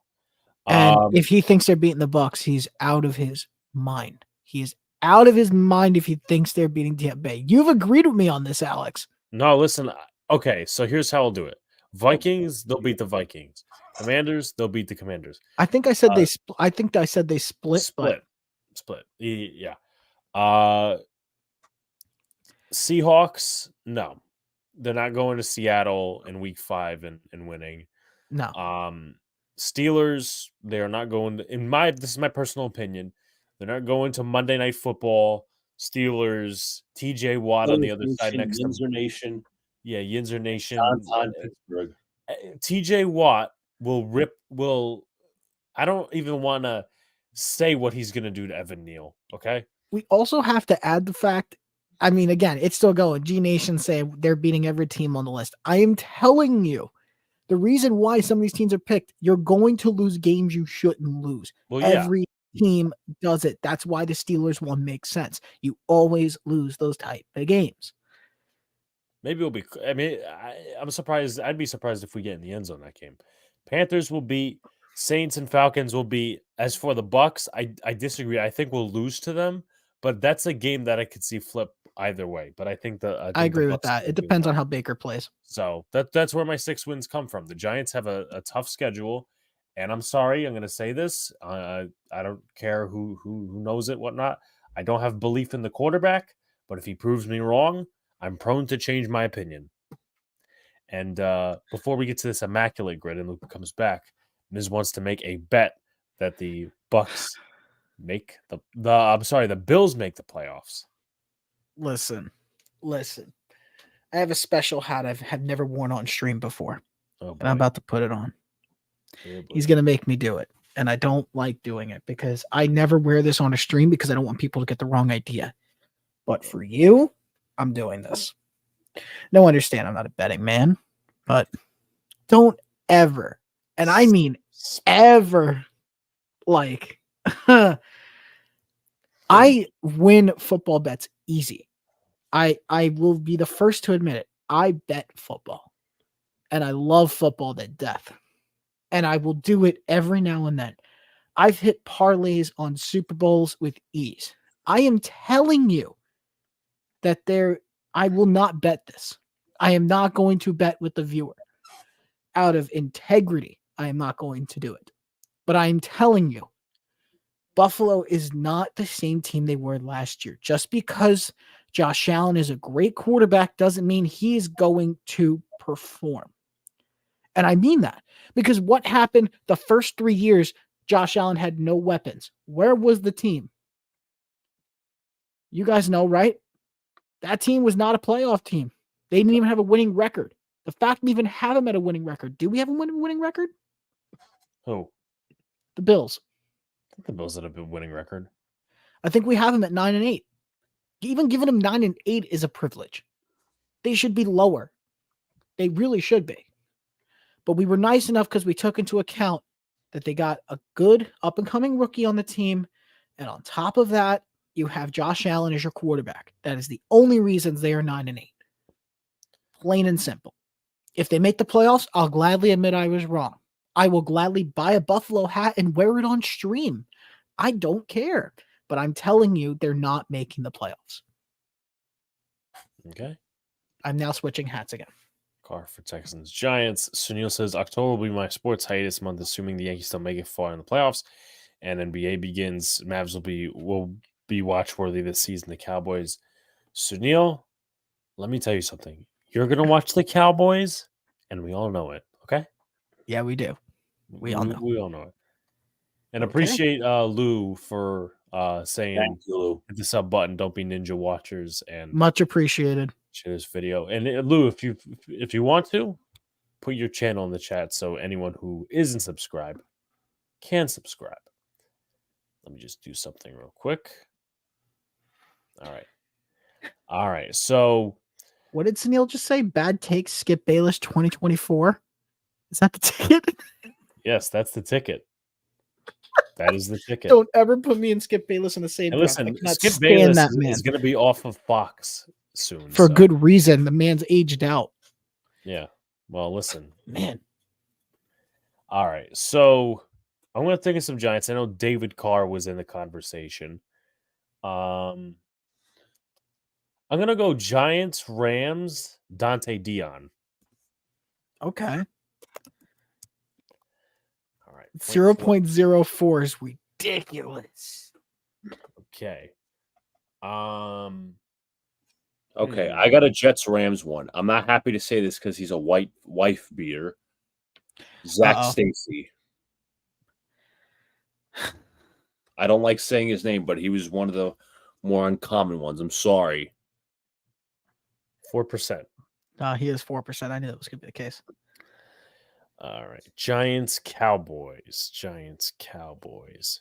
People who were traitors. Yes. At one point or another. I'm pretty sure it was a running back. I just can't think of his name right now. Wait, Alfred Sean Morris. Harlow. Didn't Alfred Morris play for the Cowboys and the He Giants? did. But I'm going to go Sean Harlow. Okay. Oof. Yeah, you Right. guys know those obscure ones way better than I do. And then Giants, Texans. See, if he played a game, I'd say Zach Fulton. But he didn't play a game. Isn't there a tight end that you can name, I think? Tight end. Was Owen Daniels a Giant? I don't think so. No, not Owen Daniels. Okay. Schaub didn't back up with the Giants. No. I'm thinking of one Texans Jets. Besides Ed Reed. Jacob Martin. No. Who? I will not co-sign for that. Why? Because I want to think of something more obscure. Okay. Yeah, that's why I said I'm not doing it. I said Ed Reed, but that's your safety if you can't get one. 9-8 for Buffalo. Don't know on that one. Up or down, NYG? I'd love to hear that. Also, 2 giant goofballs. When the Bucks lose to the Giants, you want you to rant about how amazing Skip is. I'm not doing it. You'd have to I like beat me that. to a chair and waterboard me. I like that. Terod Yeah. Taylor is one, yes. I'll go Alex Brino Giacomini. Texans Jets. Reno Giacomini. I have a question. Did Brandon Whedon play for Buffalo? You know what's funny? And Because I'm thinking of Whedon for Dallas and Buffalo if he did. I didn't mention this on Thursday. You know the Yankees drafted him? Yeah. In the first round of the 2002 draft. If I can change, if I can change, you can change, then everyone can change. He's in, Brian is in Jersey. He used to live in Florida, though. I used to live in Florida, south of Tampa. I used to live out in Fort Myers, near Fort Myers. So that's where I grew up out there. So it was always Tampa Bay for us. Yeah. But, All right. All right. Clearwater's a good area, though. I know a couple people from the single A team down there with the Phillies, the Threshers. All right. Jets, Cowboys. Luca's got to think of something there, or maybe even Sunil. I might have a guess. Giants, Houston.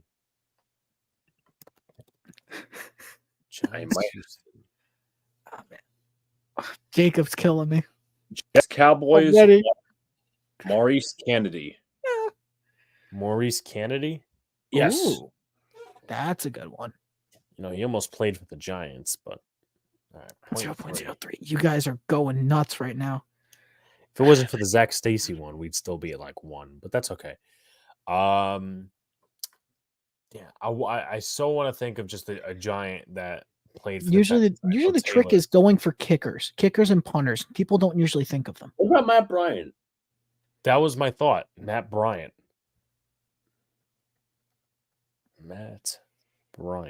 I don't know if did he kick for the Giants? He didn't kick for Houston. He kicked for the Giants, though. Okay, I had it flipped. All right. Wait, Brian Anger. Didn't Anger punt for the Giants at one point or no? Anger did not punt for the Giants. Yeah, that's right. Let's see. I think Buffalo wins more than 9, not with Miz on the Super Bowl train, though. I like this one. I think I might take it. Connor Barwin. Yeah, sure. Barwin. Ooh, that is a decent one, actually.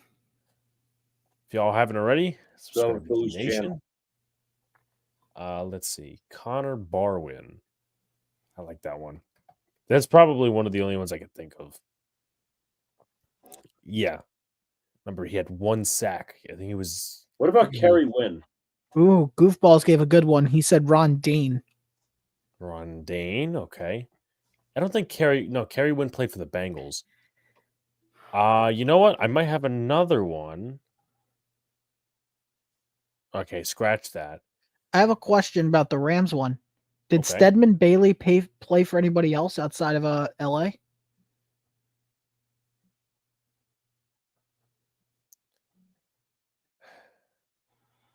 Which player?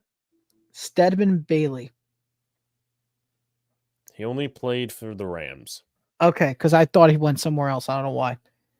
I'm also thinking Tavon Austin, but I don't think he was in Buffalo. He was around for a bit though. He was everywhere. Yeah.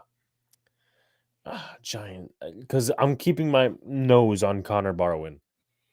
Just trying to think. I feel like there's going to be someone I think of it later, and this is going to be like, fuck, I should have remembered it. It doesn't have to be an LA Ram, just somebody that played for the Rams in their franchise's history, whether it was St. Louis or Los Angeles. Well, no, I know. No, that's what Goofballs was asking. Oh, yeah. Giants, Texans. All right, I'm looking in Buffalo right now. I'm letting you guys work with the Giants. Running back. I don't think the Giants have had any running backs that were in Houston other than Singletary, but that's going to be obvious, and he hasn't even played a game yet. Wide receiver. No. Tight end. I don't think Van Nett or Tanner Hudson played for Houston. Van Nett and Tanner Hudson, no. Jimmy Morrissey would be a guess. But I got a Texans Bills one. Case Keenum. Luca, you think we should go with that route? Yeah, that Case You could Keenum? also go LA. Oh yeah, you could with the Rams, right? Keenum was there. Yep. I kind of like that. Yeah, I'm not sure, but I'm pretty sure he was in Buffalo. He was. Yeah. He was. Okay, so I'm not wrong. All right. Should we do LA and Buffalo Yeah. Case Keenum? Let's ask chat. What does chat think? Yeah, let us know. do we Derek think? Ward. I'm starting to. Drew's giving me a lot of good guesses here. Yeah. What do you I'm guys gonna go think? with Connor Chat? Barwin. Barwin? Okay, so we're gonna stick with it. 0.8. Good job. Okay, that's pretty good. That's pretty good. All right. Let's see. They so it's up to you guys. Where do we put Case Keenum? In the Texans Bills or the LA Bills? I think Rams. Wait, when did Keenum play for the Texans? How long ago? Last year, right? I could have swore it was I thought it was a little before that. I think Keenum was with one of those teams before his stint with the Vikings. Well, technically, you could also go Ryan Fitzpatrick. Yeah, but Fitzy would be too easy. That's like a cop out. Keenum's actually had 3 tenures with the Texans. Yeah, so he might be popular for the Texans answer and the Bills. So I would say think Rams would be Rams. probably more obvious. All right, Case Keenum. 2%. All right. 2%. People knew. All right. Cowboys, Bills. I know one of the propositions was Cole Beasley. I know Lavernius Coles played Connor for somebody else McGovern outside is of the also Jets. another one. Connor McGovern. And then Somebody said Brian Hoyer. Hoyer. Usually my cheat code would be going with John Kitna, but I don't think he played in Buffalo. I'm trying to think of Bills. Buffalo Bill backups, maybe. I'm thinking of kickers too. Did Norwood kick for the for Dallas? Scott Norwood? The guy who missed the kick in the Super Bowl? Well, I know who Scott Norwood is. Oh, wait. I got one. Jason Peters. Yeah, he's right, actually. With Dallas and Buffalo? Yeah, he's right. Really? Yeah. Okay. We can go with that. Jason Peters. I wonder how many people got that one. A whopping 1%. A 1%. All right. And then Houston and Buffalo. Tyrod Taylor could be one, but that'd be way too easy. Yeah, he's almost everybody's answer these days. Leonard Little for Bills LA. We already made Singletary that would pick. also be obvious. What about Alfred Blue? Ooh, Alfred Blue. that's a Alfred pick. Blue. I'm thinking of other guys. No. Leonard Fournette, but that's not going to work. Fournette wasn't a Texan. No. Blue, no, unfortunately not. I'm trying to think of other ones.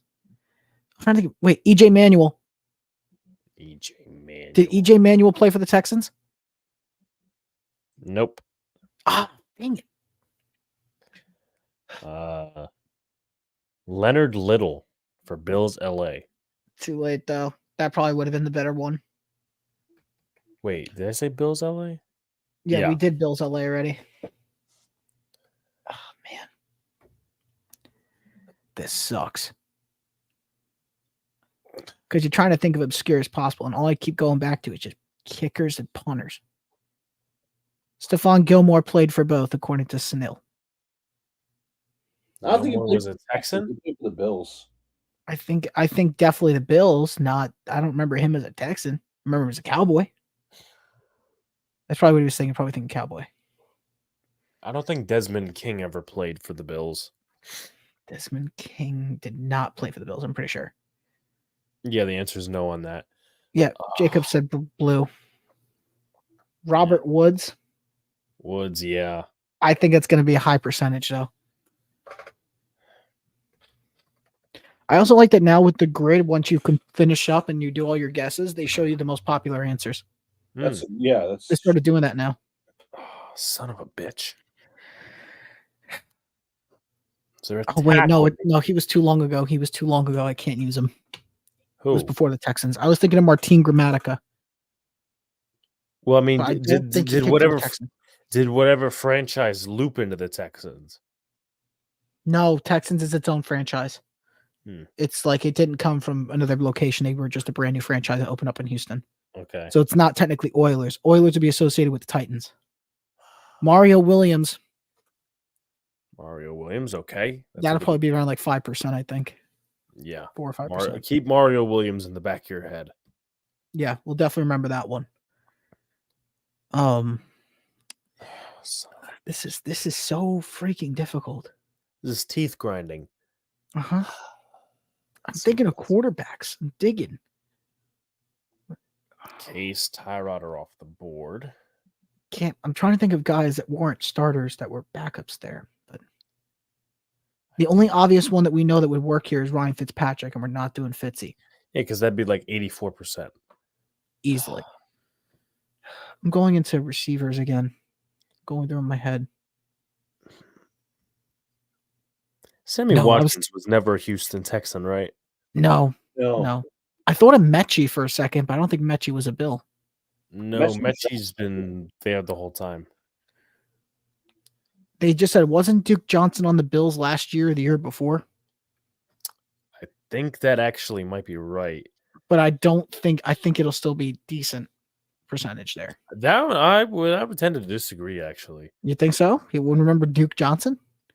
No, because people mostly remember him as a Brown. Oh, yeah. That's true. I kind of like Duke Johnson. Just looking at one more time, doing a double check. Jay Foreman, according to Armand.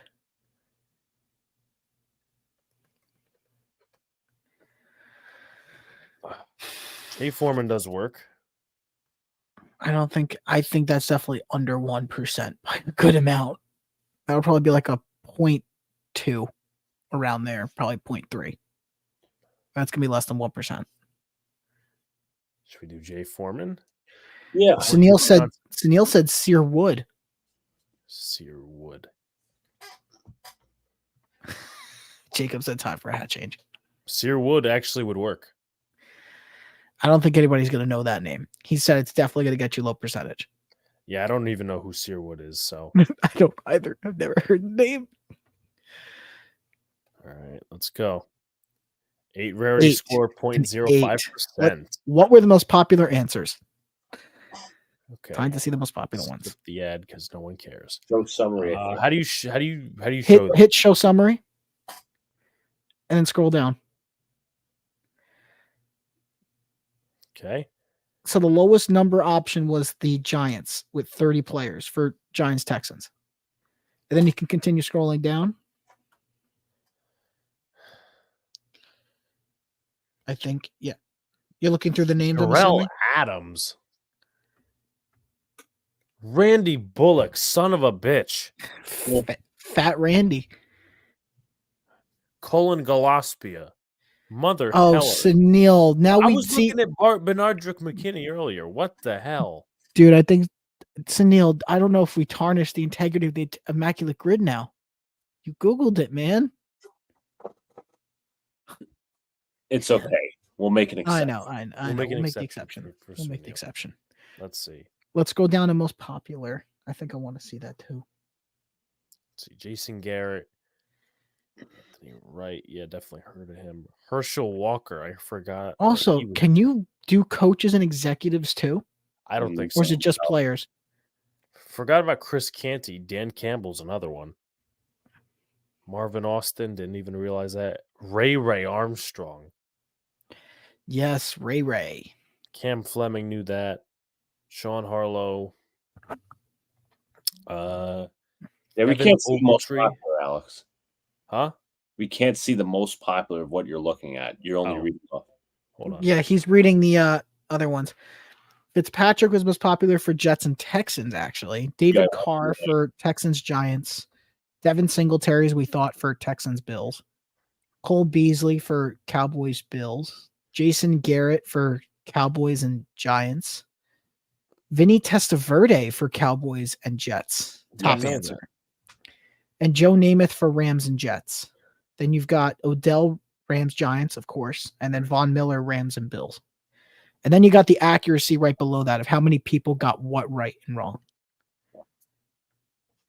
So this was actually a fairly easy grid compared to others. I've seen some where Yeah, it's like figures, 18%. we were struggling on like the fourth Bills. easiest. Yeah. And then But yeah, most people were, the average score was like a 6. yeah, and we got an 8. So Sunil just said he probably would fit every single category, Ryan Fitzpatrick. No, he actually does, except for Cowboys. that's true. He didn't play for the Cowboys, but he would fit in everywhere else. He also doesn't play. He also never played for the Giants, but that's neither Oh, here. yeah, forgot.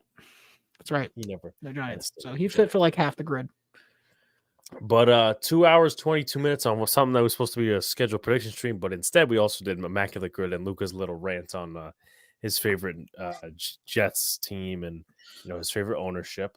But I'll start with final thoughts, starting with Brian. Oh, we're starting with me. Okay. Well, as always, it's fun being on here. Glad I was able to have this conversation with you guys and be able to do some more predictions. And, as you guys know, I got my channel, the Brian Mansell Show on YouTube. Make sure you subscribe to that. I'm going to be working on doing some new videos, and I'm officially going to announce this because I've already booked my trip. It's happening. So I'm going to say it. I'm working on another video I'm going to have come out some point, hopefully in October. I'm going to be doing a trip to Notre Dame. Ah, And I'm going to be spending the weekend out in South Bend for Notre Dame touring the campus and also there for the game against the Miami of Ohio Redhawks. Ooh. So I will be down there seeing a surefire win.